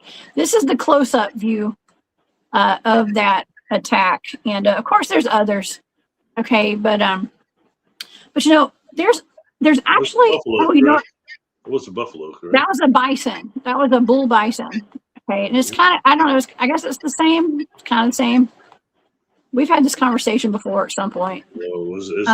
Isn't multiple like buffaloes, bison, many of them? Yeah. Isn't that bison? Anyway. Yeah. There's just, I have other videos too. I'm not going to show. They really make me mad. Okay. This woman actually was getting charged by a bison. She should have never been out there. That's my opinion. She shouldn't have been out in the middle of that field. People that go to Yellowstone need to stay in their daggone cars, man. Okay. That's what I think. But this woman was getting charged and she played dead, Barry. And that's probably the only thing that saved her life, was playing dead. But like I said, I didn't pull up a lot of these videos. There's a ton of them of people going up to these buffalo and petting them and them getting headbutted and stuff. I mean, one woman had her like 3-year-old kid walking up to one on the ground. She wasn't even holding her kid. It was horrible. And people have no idea. I mean, one video I watched, this girl was actually putting her arm out the window. She was on this drive through, I guess she was at Yellowstone. She put her hand out the window to pet a bison or buffalo. And it smashed its head, like it moved its head and like dislocated her elbow. Okay, so like I wouldn't even put my arm out the window, man, if I were these people. But can you imagine when there was a time when there was so many of them moving through the Midwest that it rumbled the earth? Yes. And now they're all gone. Their numbers, the numbers have been reduced to. One movie that I actually didn't care for, but represented that rather good, I thought was that older movie, Dances with Wolves. Dances with Wolves. Oh, I love that movie. That representation of the bison was a good representation, I thought. Yeah. At least that buffalo bison wise, anyway. So. Oh yeah, it's. Yeah, I mean that's ignorant to go out there to a wild beast and try to pet it. That's already known to be dangerous. As it's like if I see a rhinoceros or a hippo, like, hey, let's go up and try it. Let's jump in the water with some hippos. Are you kidding me? You know what I mean? Oh yeah, that's amazing that's how many just people die like per year by hippo attacks. It's like every year a lot of people die from hippo attacks. There's some vicious creatures there. I mean, people are getting in alligator-infested waters down in Florida, crocodile-infested oceans down all over the place, man, and getting eaten. Their arms are getting ripped off and all that. It's like, man, I mean, listen, when I grew up, my dad had a little place in a fishing town. Okay, I'm not gonna lie, it was a trailer. We had a trailer down in Florida. Okay, we had a couple of trailers actually back in the day. I was living the high life as a kid, and it was awesome though. It was on a canal in a place called Alligator Point down in Florida. Okay, today there are multi-million-dollar houses where our trailers once sat. Okay, now it's really fancy, but back when I was a kid, I didn't even like going down there. There's nothing fun about it to me, really. But because there were alligators everywhere. It was nothing but alligators. It was just miles from Tallahassee or where Wakulla Springs is. Okay, like Wakulla Springs, where we used to swim with the alligators. I mean, people wonder why I have no fear of weird stuff. It's because I used to swim with the alligators on purpose. My family let. Okay, but it's dumb. And I remember you couldn't even have pets down there because at night when you'd open up your back door, your front door, or look out on the dock or in the canal, there were just red eyes everywhere. The alligators were everywhere, and they will eat you. Okay, and so like I wouldn't swim in those canals. I swam at Wakulla. Okay, but I didn't swim in those canals. I remember my brother actually one day when he was really little, there was an alligator that got snagged in one of our fishing nets. Like a net had gotten in the water somehow, and like my brother was out there by himself, like pulling it in. And it was twisting to that death roll, and my mom saw it and like panicked and ran out and like grabbed him. It was nuts. It was nuts. That was a long time ago, back in the 80s. Okay, but or 90s. I guess it was the 80s. Yeah. So let me get it straight. So that's what y'all folks down there in the South do. You let Yes. your kids go jump into the crocodiles and swim around like it's a kiddie pool. I don't let like mine. the kiddie pool, like it's a recreational pool. I didn't. I don't do that. Remember, I had a dream last night about telling my son not to surf in the storm waves. I used to do all that stuff. Now I don't know about letting my kid do that today. I wouldn't let my kids swim with alligators. Surf Heck no. in the Surf. storm waves. Yes, that's what I used to do. Did you have to use sex wax for that? Yes, that's what it's called. That's what it's called. Put wax on your board. That's funny you do that. Oh my God. Anyway, Gnarly dude. okay. Yes. It's amazing. The stuff that you've done. I mean, you're pretty incredible. You've done that. You've done all that. I mean, you race cars. You build like engines. You shoot guns. I think you're a heck of a marksman too. So I hear. So it's like, wow, okay, man. That's pretty impressive. You got quite the resume, my friend. Wait, I want to clarify that. I built engines because that was my punishment. Okay, so like I got in trouble and I had to build engines with my dad. Okay, so that was not because I wanted to. All right, but anyways. Pretty serious skill though. Something to be proud Yeah. of. That's something just everybody can do. That makes you like cooler than Daisy Duke. So you're more like the superhero. You know, Jessica Jones, the superhero. That's cool. maybe they named it after you.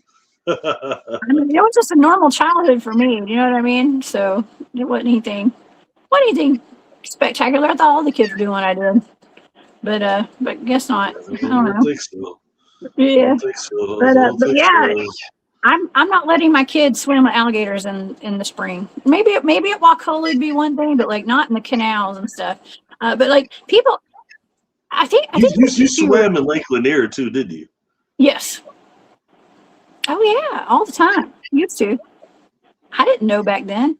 I didn't know. I did not have the research and I didn't have the wherewithal back then that I do now. Like now, I wouldn't get in that, what they call it, Jello consistency. Like I'm not getting that one.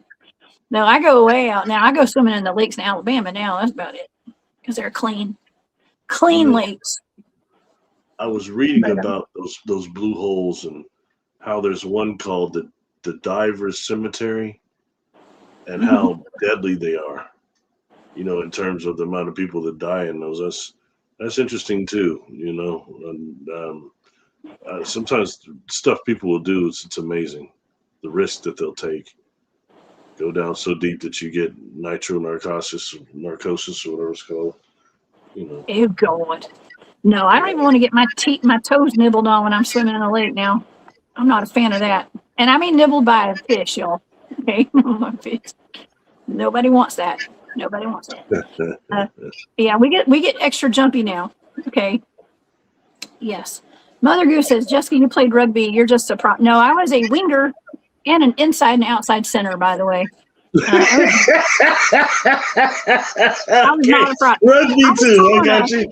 I was tall, but I was actually one of the fastest runners on my team. So like I was a winger. Okay, so I scored all the tries. Not all of them, but most a lot of them. I guess I'm really from the Midwest. I thought that was like an English thing, kind of like croquet. I guess I was off on that. Oh yeah. It's popular actually. I went to Georgia Southern. I played for Georgia Southern University. In case y'all didn't know, okay, and I was on the first women's rugby team they ever had down there, and so we were kind of.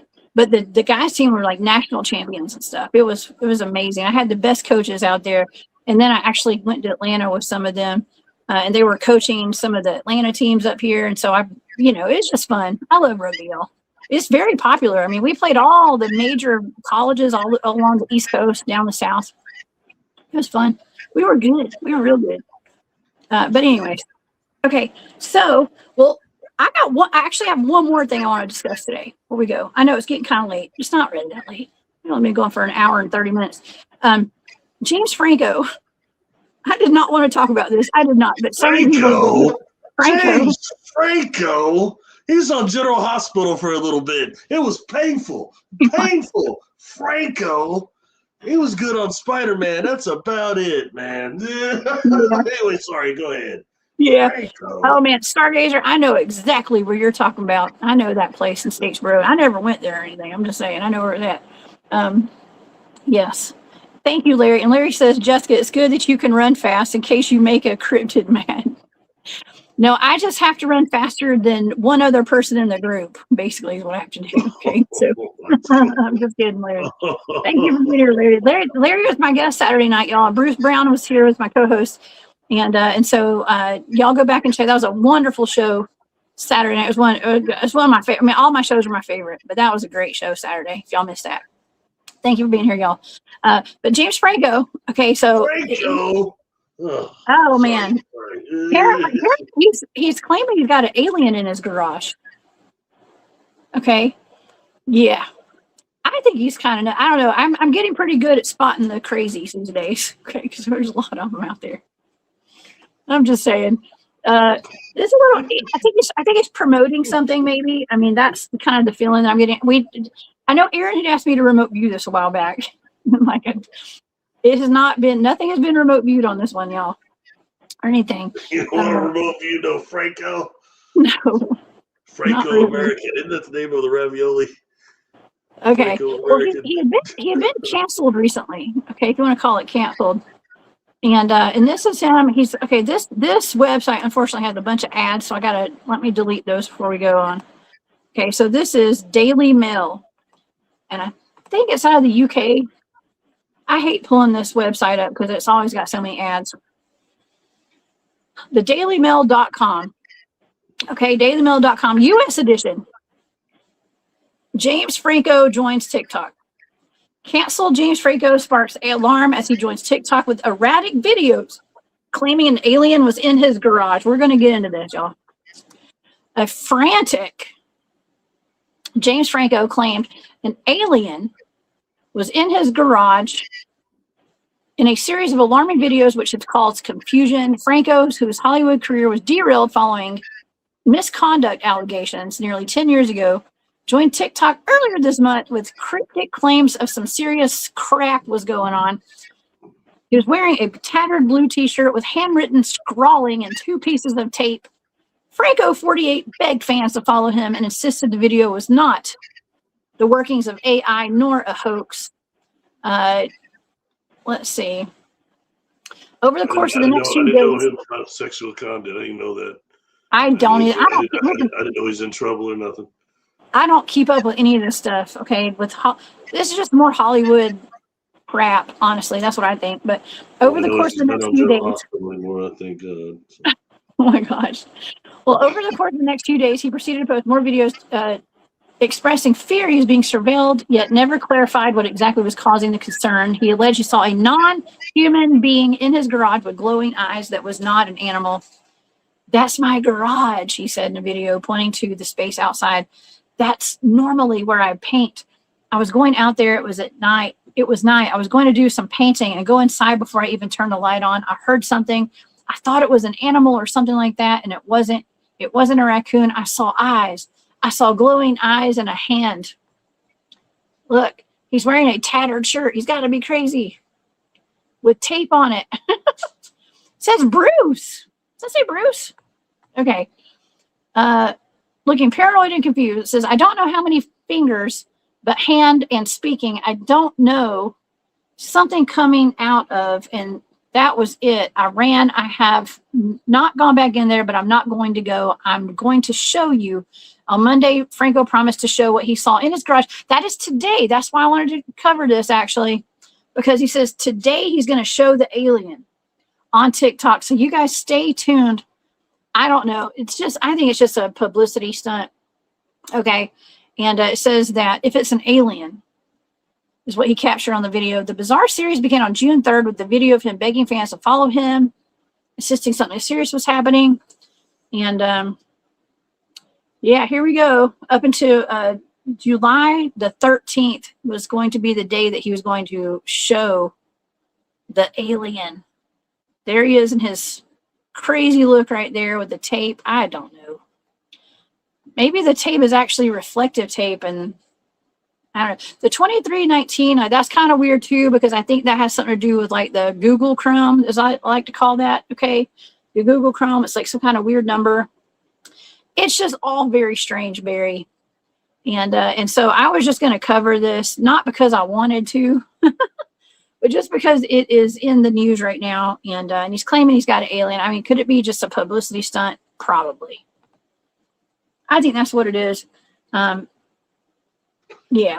What do you think? Well, I gotta tell you, I love that he's quoted several times. He was painting. That's a General Hospital plug because he was Franco, the painter on General Hospital. This murderous painter. Oh yes, he was on there for a while. It was painful. I couldn't stand it. I'm glad he's gone. He wasn't that great on Spider-Man. He's not a very good actor. Just being honest. That is funny, David. This is a comedy. I swear to you, that's a General Hospital plug. Oh, he just happened to be out there painting, and the extraterrestrials out there, of course. Yes. Okay. Well, let's see the body. Let's see the DNA and all that, and we'll see. That sounds like to me that is a publicity stunt, but also a plug. Please give me my truck. Please give me a gig. I need a gig. He's even looking more out. You know. You said reflective tape. Why? Why reflective tape, Jessica? Why? Maybe that's what the eyes were that he saw. Maybe it was himself looking in the mirror or something. You know what I mean? Maybe there's a mirror in the back of his garage, and he's gonna be like, "Oh, it was just a reflective tape on my shirt shining back at me." I don't know. I'm just saying. David has it right. He goes, traveled 100,000 light years just to hide in his garage. Yeah. Well, I guess they said Vegas is off limits, so let's go to James Franco's. They're watching Vegas for aliens, so let's go to Franco's. Exactly. And that's your tour that started June the 3rd. It's July the 13th today. Because why would you set a day multiple weeks away to show off the alien? That's scaring you in the garage today. Yeah, and the CIA, FBI, just let him hold on to it for a couple of days till he does his live. I'm sure that's what it is. Oh, man. That's true, Aaron. There's no doubt Hollywood is attached to the occult. Mother Goose says, that's ritual magic. The tape is the two towers. See his eyes. He has company inside of them. So maybe there's no telling. He could be a real drone, y'all. That's what could be a real drone. There's always some kind of weird occult, ritual going on with all that stuff. And, it could be anything. Yeah. In his eyes, he did look completely nuts. He looked like nobody was home. Yeah. Discombobulated. Yeah. Listen, I've seen some people having mental breakdowns even recently. Okay. And they get that crazy look in their eye. And God bless them. Psychotic break. Yes. Bless his heart. We've seen some of those lately, Barry, haven't we? So. Yeah. I've seen a few of those. You know what I mean? And like I said, that's what we have to be careful of. And that's what sucks about these fields of ufology, New Age, cryptids, all that stuff is it's a moth to flame for people that have,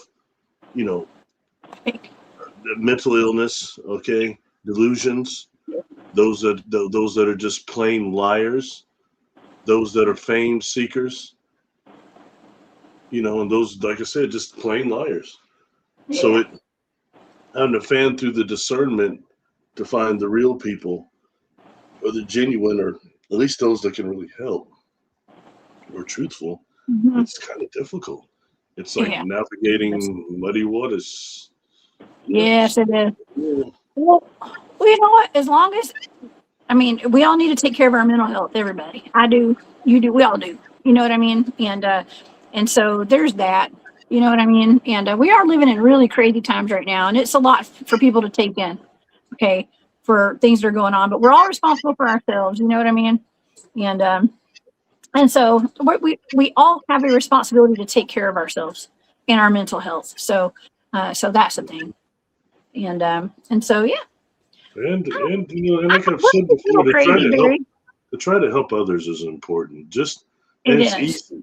It doesn't have to be some big, huge charity thing you're doing. It's the little simple stuff, little quick interactions. How much that is what impacts when we go to the other side. Those choices and those things you do, how you impact other people, other energy fields. It's something that definitely goes with you. It doesn't just deteriorate, you know? Yes, I did not mean to laugh at this. That is so funny. Larry, I don't know if y'all missed that show Saturday night. Larry told us a story, Barry, about how he saw there's a dead cow on the property. And him and his cousin went and kicked the side of the cow, and the belly was like bloated, and a possum came out of his butt. Oh. And so Larry said that he probably seen a possum's eyes glowing. Jesus. Wow. Dang it, Larry. Dang it, Larry. That was funny. That was actually really funny Saturday night. I wasn't expecting that at all. Okay, coming out of Larry. But anyways. It can be any. Yeah. There's weird stuff out there. Yeah, we don't all have responsibility to take care of ourselves and stuff, and look out for each other. But hey, I don't know. Hey, before we go, just throw in a little bonus.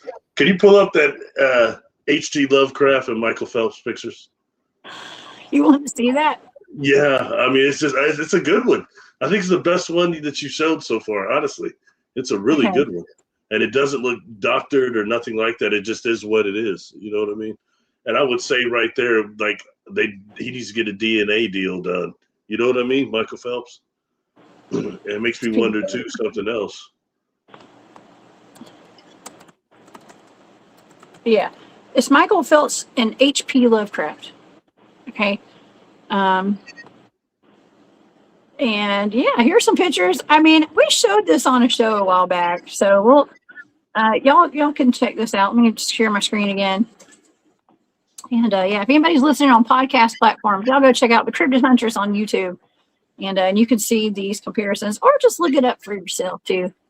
Yeah, that's crazy right there. That's crazy work, y'all. Look at that. Look quite a bit alike, man. I gotta tell you. They're identical. Yeah. It looks like it could be his son, or they could be like brothers or something. I mean, that's worth the DNA research look back there. That's a good one. At a comedy, I have a bunch of pictures of Michael Phelps smoking marijuana out of bogs in the water, and so I wondered, like, did H.G. Lovecraft get baked? But I looked it up and said no, he didn't. I was wondering if they were both smokers. Just interesting, Yeah, they do. They do look alike. They definitely do. I mean, but a lot of people in Hollywood, a lot of people, politicians, actors, scientists. I don't know, everybody. It's just weird. Some people think it's like the fallen angels, and it's like immortal. Like they're just taking new identities, faking their deaths, taking new identities. They're all a bunch of vampires eating blood and all that kind of stuff. I don't know anymore, y'all. I don't know. Well, tell me, is it just me, or as you've gotten older and you start traveling around, do you not notice that a lot of times all the people you see look like people that you saw somewhere else, like where you live or somewhere? A lot of them do. Mm-hmm. Like they look like those people, are like, oh, that could be their descendants or something like that. You know what I mean? You don't see that. You don't see that yet. Maybe I don't know. Maybe might be the few years between us. You've not quite matured to that level yet. Father Time has not thrown enough dust on you yet, but you're coming. You'll get here. I'm just behind you, just a couple of years. Okay, so. Yeah, they do look. They look exactly alike. They do. That's really cool. That's a good one. That's really, like I said, I think that's the best one you've showed that I've seen so far. Mm-hmm. Yeah, honestly, I mean, keep it at 100, okay? That looks a hell of a lot more convincing than Wilcox and Casey, Edgar Casey and David Wilcox. Do you want me to show you the new one? This is terrible. You want to see this new one? Is the audience ready for this one? And then, lady from me too. I'm dogging out my boy KRS-One. Yeah, I'm not dogging him out. I love KRS-One. I think he's great. But, there's not a side-by-side comparison, but people are saying that he is actually this woman right here. That's the new one. The lady from the Me Too movement. That's I swear when you put the two pictures together, that's the new one. That's the new one. What? I'm just being serious. That's the new one. Listen, it's all over the internet right now. I promise you. This is when you do a side-by-side comparison, and they could be related. That's for sure. Yeah, it could be related. I'll give it that. I'll give it that. But I don't think that's quite him doing drag. Hey, let's hear us one in drag. I don't think so.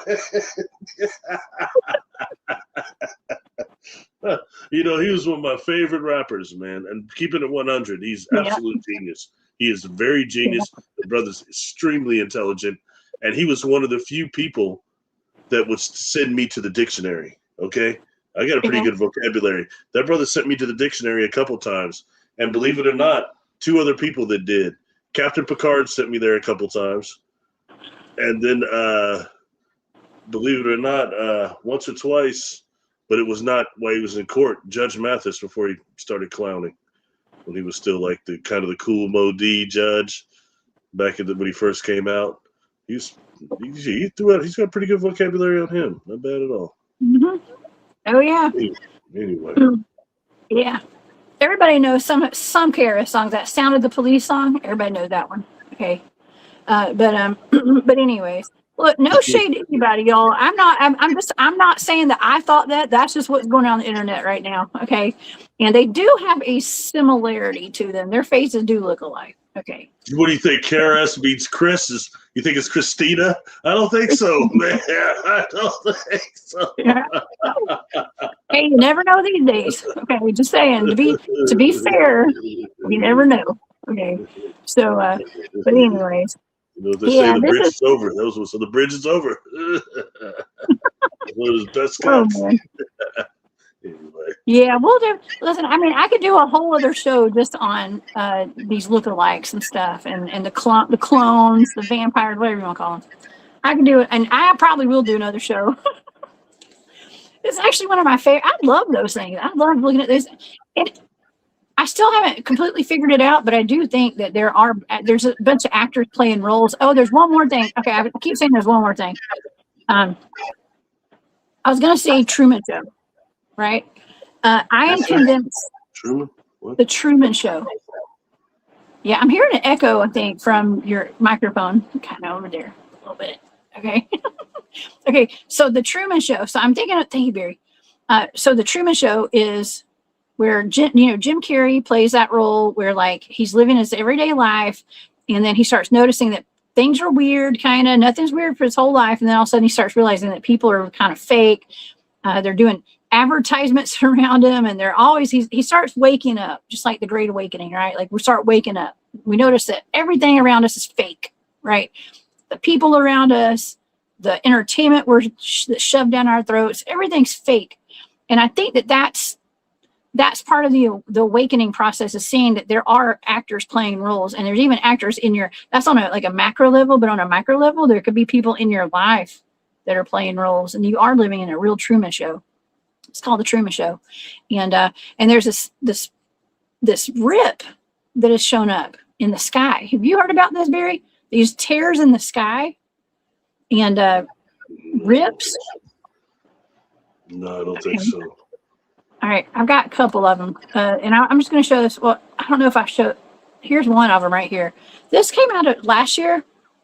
It looked like a rip in the sky. Okay, and my sister sent me another one. Actually, I'll show you another one on TikTok if y'all want to see the other one, because it looks like an object in the sky, but it also looks like a tear, a literal tear in the sky. Okay, and it says a sky tear caught on camera stuns viewers and leaves them speechless. There's another one that happened, and this is really weird too. And there could be I'm sure there's an explanation for this, right? But I don't know what it is. It makes me wonder, do we really live in a simulation? In the Truman Show. Okay. Oops, let's get out of this. Here we go. By the way, if you guys are not subscribed, follow me over on TikTok. For whatever reason, my numbers have not gone. I get all sorts of followers every day, but my numbers never go up over there. I don't know why. TikTok is screwing with me. But this is another one. My sister just sent me this. It says millions thought the sky had cracked open after a mysterious formation appeared above the clouds and refused to disappear. This is from Frenzy Abatelli. Okay, Abby Tilly. I don't know. On TikTok. But people were reporting what looks like a tear in the sky. And this has gone viral right now. This is currently kind of viral over on TikTok. Okay, and I mean, look at that. Let me pause it. That straight looks like a tear in the sky, Barry. I don't know. Maybe it can be AI, but I don't know. I think it's cool to keep your eye out for stuff like this, y'all. Is there any kind of scientific explanation for something like that, Barry? Carlos Castaneda's teachers used to call a tear like that the cosmic vagina.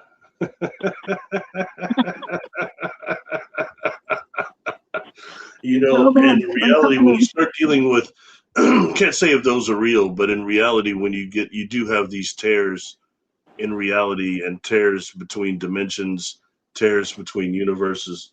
And you know, something that's very interesting, what that actually reminds me of, let me see here.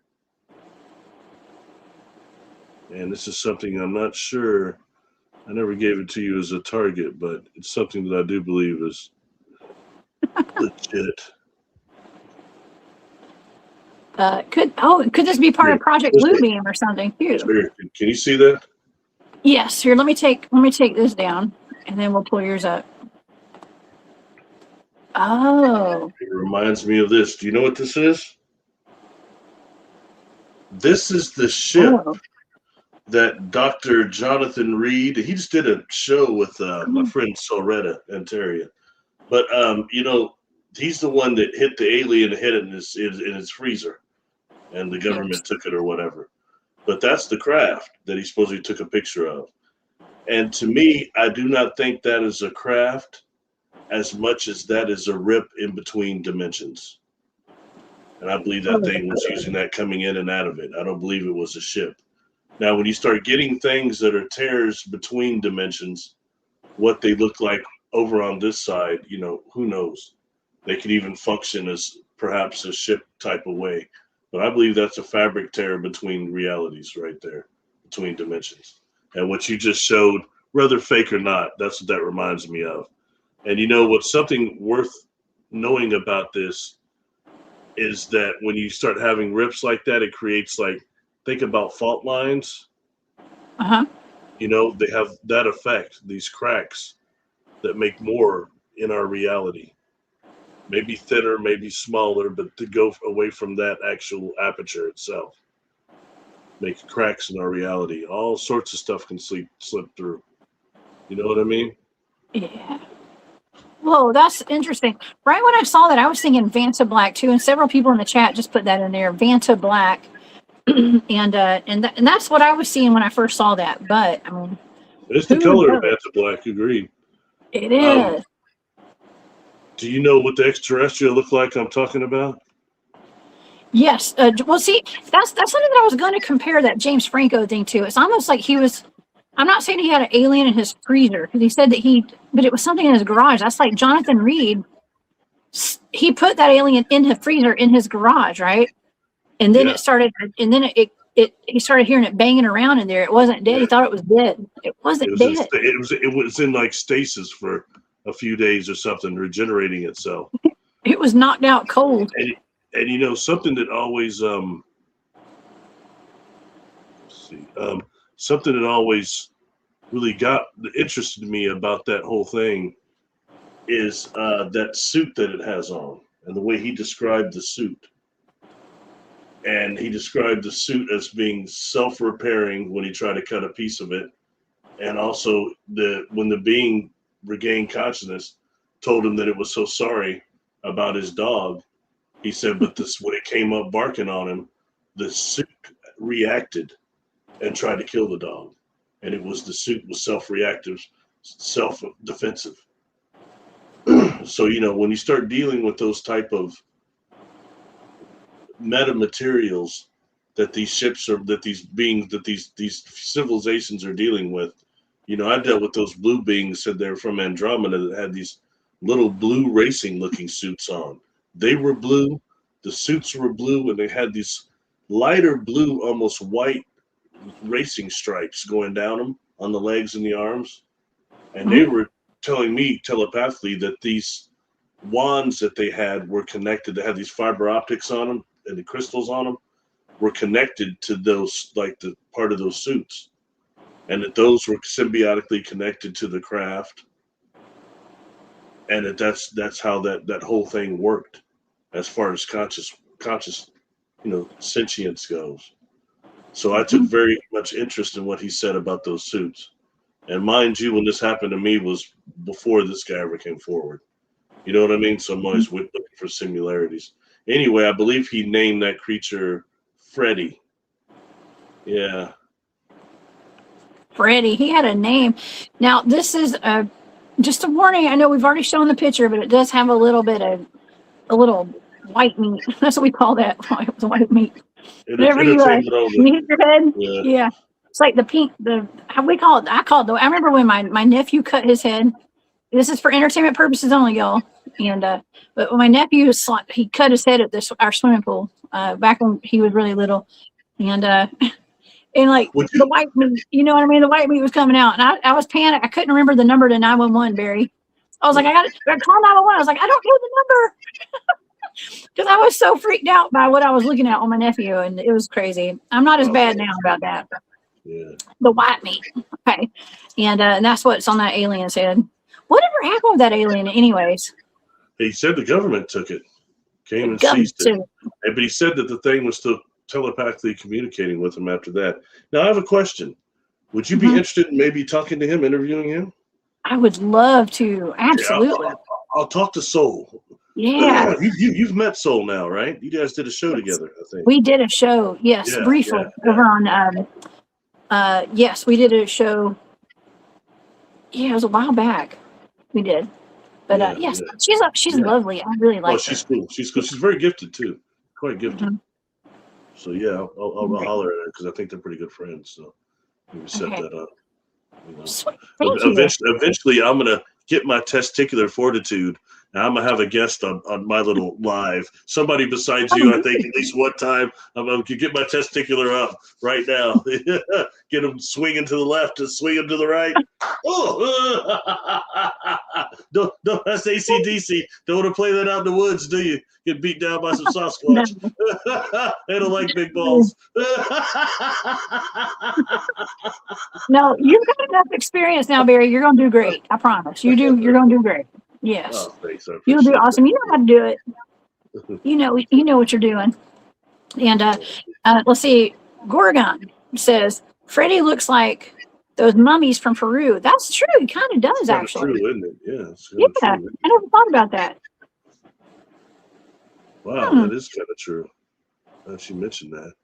Maybe we did remote viewing on those, didn't I? I did. That's weird. When I read, did I can't remember if I remote viewed those or not. The ones that have the long fingers. Yeah. No. One of the babies that what's the name had Greer. You know what's really interesting? When that individual, and you just showed that, I'm going to tell you what immediately I started picking up psychically. Very interesting. Here, Jessica. Well, I didn't think this would go here, but it's you and I, so stuff gets like that. It's us. They put that up, and I started psychically picking this up. How fascinating. Okay. This. Okay. I believe this is real also. Ooh. And this was from a place that I believe it was it in Texas? Or no, it was, where was it? Anyway, it was called the $1 Million Museum. I think it was maybe somewhere near Roswell or something like that. But anyone can look it up. It's out of business now. It's defunct. The $1 Million Museum, and this is one of their exhibits. And I'm telling you right now, I believe that it was put in plain sight of people a real extraterrestrial body. I've got other pictures of it too, but it's a place called the $1 Million Museum that is no longer in business. And it was right wow. I found it. You want to pull it up? I have pictures of it. Let's see. Let me show the screen. Yeah, I've even got one with the little thing around it too, the exhibit itself, if you want to see that. Yeah, the $1 Million Museum. Right here. There's a picture of it. But it doesn't really show a whole lot there. Okay, but that's it. That's the storefront right there. Mm-hmm. $1 Million Museum. Okay. Well, that's it. That's a cool little alien. It looks kind of like mummified and stuff. Hey, check it out. There's the whole exhibit right there. Okay. Oh my gosh. Wait, isn't that one of those that somebody said it was a deformed fetus or something? A baby? I don't think that one was proven to be that. I think that's the one you're talking about that Greer had. Okay. Yeah, I mean, there may have been something they were trying to say that too about this one, but I don't think that was proven. And of course, it disappeared when that place shut down. Ooh. So yeah. So and I'd heard even rumors that maybe it was connected to Socorro. I don't know if I'm pronouncing that correct, but yeah, it was right there, and very interesting. It was sometimes I think the best place to hide things is in plain sight. You know what I mean? Yeah. Did it say how big it was anywhere? Because it looks like a small kid, like a child size. I think a little bigger than a fetus, though. But it looked like a 1-year-old kid or something, or bigger than that, maybe 2. It looked like a toddler size with a big head. Yeah, the cranium was large, my friend. There's no doubt about that. It was. Fairy size. Greer's was way smaller. Greer is not a human. Oh man, there is that picture of Stephen Greer sitting side by side with a reptilian, and they do kind of look alike. Okay, even though it's a artistic rendering of a reptilian. I've actually seen some pictures recently, and I mean, at this point, I have to assume everything's AI. But it's like the Queen of England with a reptilian in the picture with her and stuff. I've actually seen a picture of Queen of England as a reptilian as well. So, I don't know. Yeah, I've seen a few of those. I've got one more to show you. I can just find it.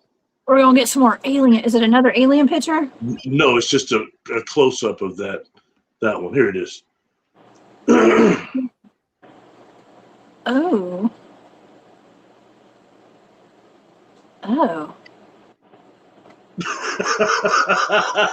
And it's not very pleasant, is it? No. But I remember not hearing this one getting debunked, but they tried to debunk it the way they debunked Greer's the Peru mummy thing or whatever that was that baby thing, and there was a couple of those I think, but I think this one didn't quite meet those parameters, and now the newer testing can't be done on it because it's gone. But again, they were saying that this was probably one of those things from the wreckage that they were really putting right in front of people's eyes, right in plain sight.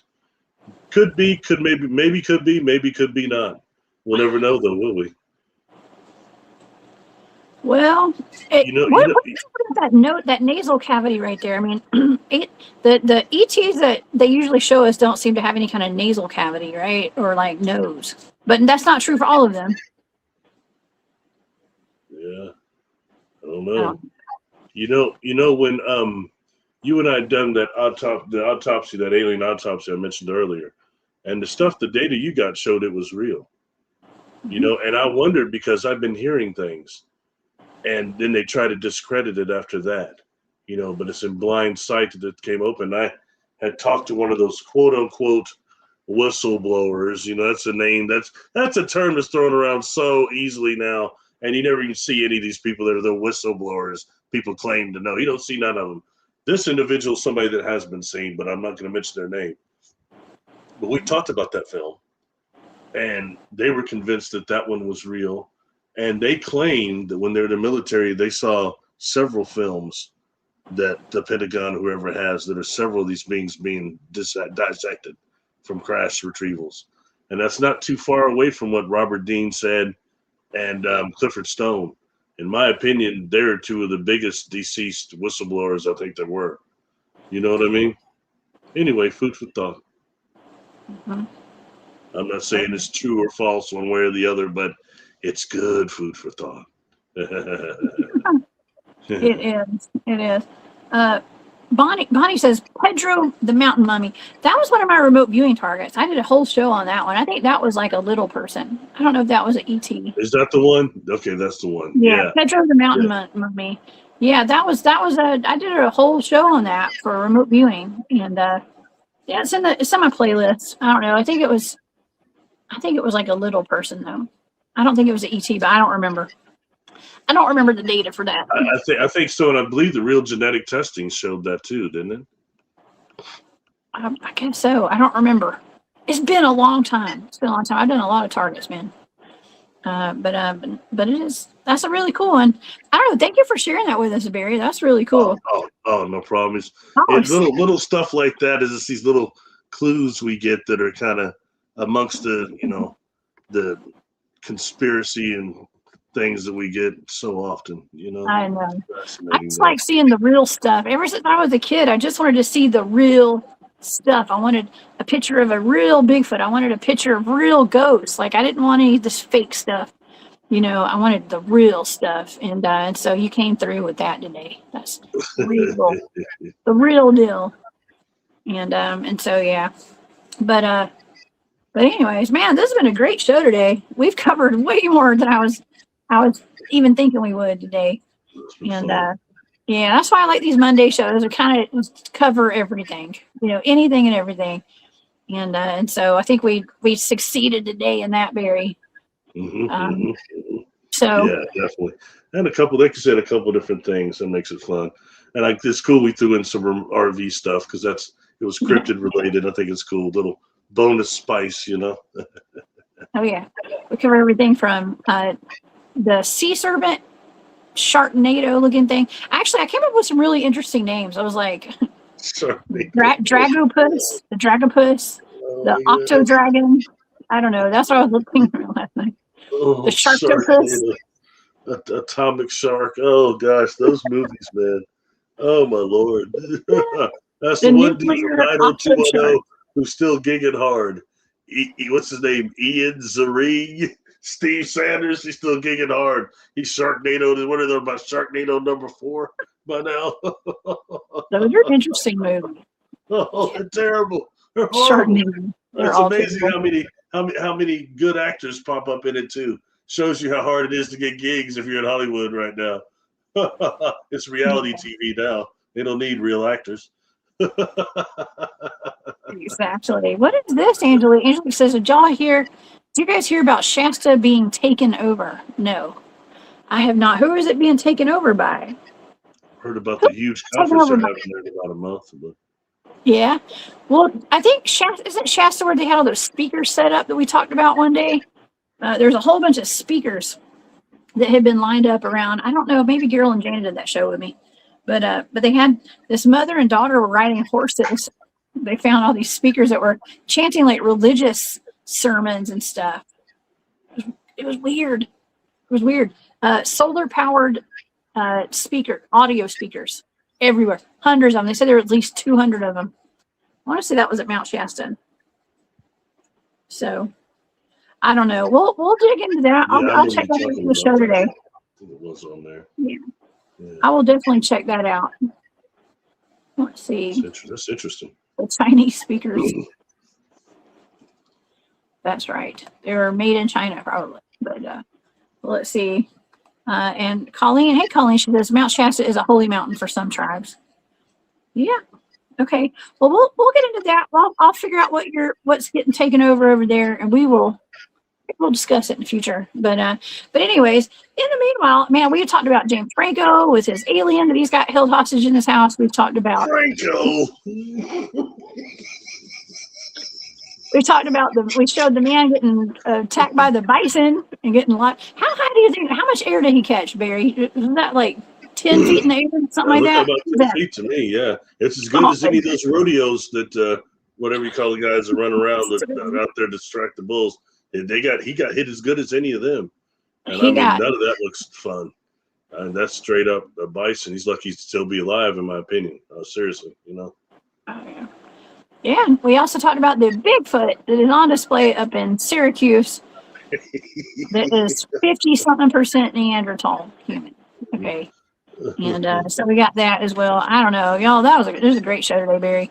And of course the Lusca as well. So one more thing to worry about in the ocean when we're out there swimming. And so, yeah. Well, anyways, thank you so much for being here, Barry. Where can everybody find you? You can reach me for sessions, and I'm loving doing sessions right now. I've been very blessed. It's some of the most rewarding work I've done in my life.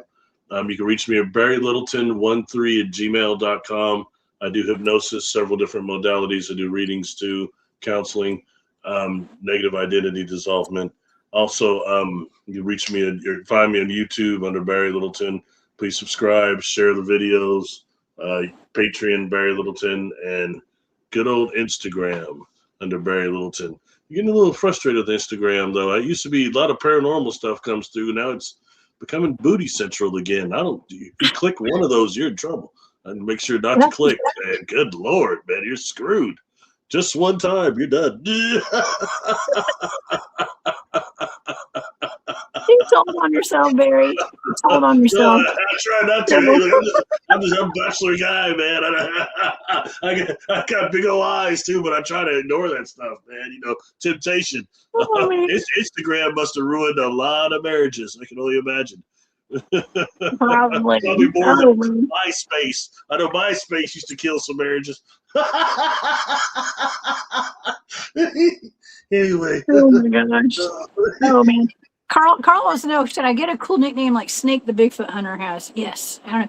Snake is an interesting name too, but I don't know. Carl, you got a great name. You don't need to change it. But yeah. I don't know. Somehow I became the Cryptid Huntress over the years. Thank you to Dave Scott for coming up with that one. But yeah. If anybody knows Snake the Bigfoot Hunter, y'all holler at him. Tell him the Cryptid Huntress wouldn't mind having him on the show. And yeah. I don't know. We'll keep y'all posted. I can promise you that. If anything comes of this, if I can round up my friends up in New York to go up there and check out this thing, I will, y'all. I promise. Okay. And we do. And if any of y'all live up there and do go look at that Bigfoot in the case, please report back to me. Okay. Please do. And until then, y'all go over and subscribe to Barry Littleton over on Patreon, YouTube, Instagram, Facebook, all that kind of stuff. And check out Barry. Barry does live. You do lives now Friday and Sunday. Yeah, every day. Yeah. Hopefully Friday's a good slot. I don't know. It's a time it worked good for me, so I'm hoping maybe it's good for people. But I know it's Friday. It's a weird day. Just before happy hour too. So who knows? Oh yeah. Oh man, well I love that. Well, I'm excited that you're doing lives Friday and Sunday now. That's great. And thank you for all the support on it. I really appreciate it. Oh yeah, well we'll be there, Barry, and yeah, y'all come back and see me on Wednesday. We'll be back on a glitch in the Matrix, and it'll be a great show. 1 p.m. Eastern, 12 Central. And until then, please don't pet the bison. Okay, y'all do. If you learned anything today, don't go petting the wildlife at Yellowstone or anywhere else. Okay, try not to. Watch for snakes, and watch your step, and keep your head on a swivel. Okay, and don't live in fear. No fear, but a little bit of fear is healthy when it comes to those big old animals out there and stuff. So y'all have a wonderful day. Thank you, Moon at Noon, so much for that super sticker today. I appreciate your support. And yeah, you guys have a great day. Thank you to all my moderators for being here. And yeah, stay safe out there, y'all. I will see y'all back here on Wednesday. All right, see you, Barry. Bye, y'all. Okay, thank you.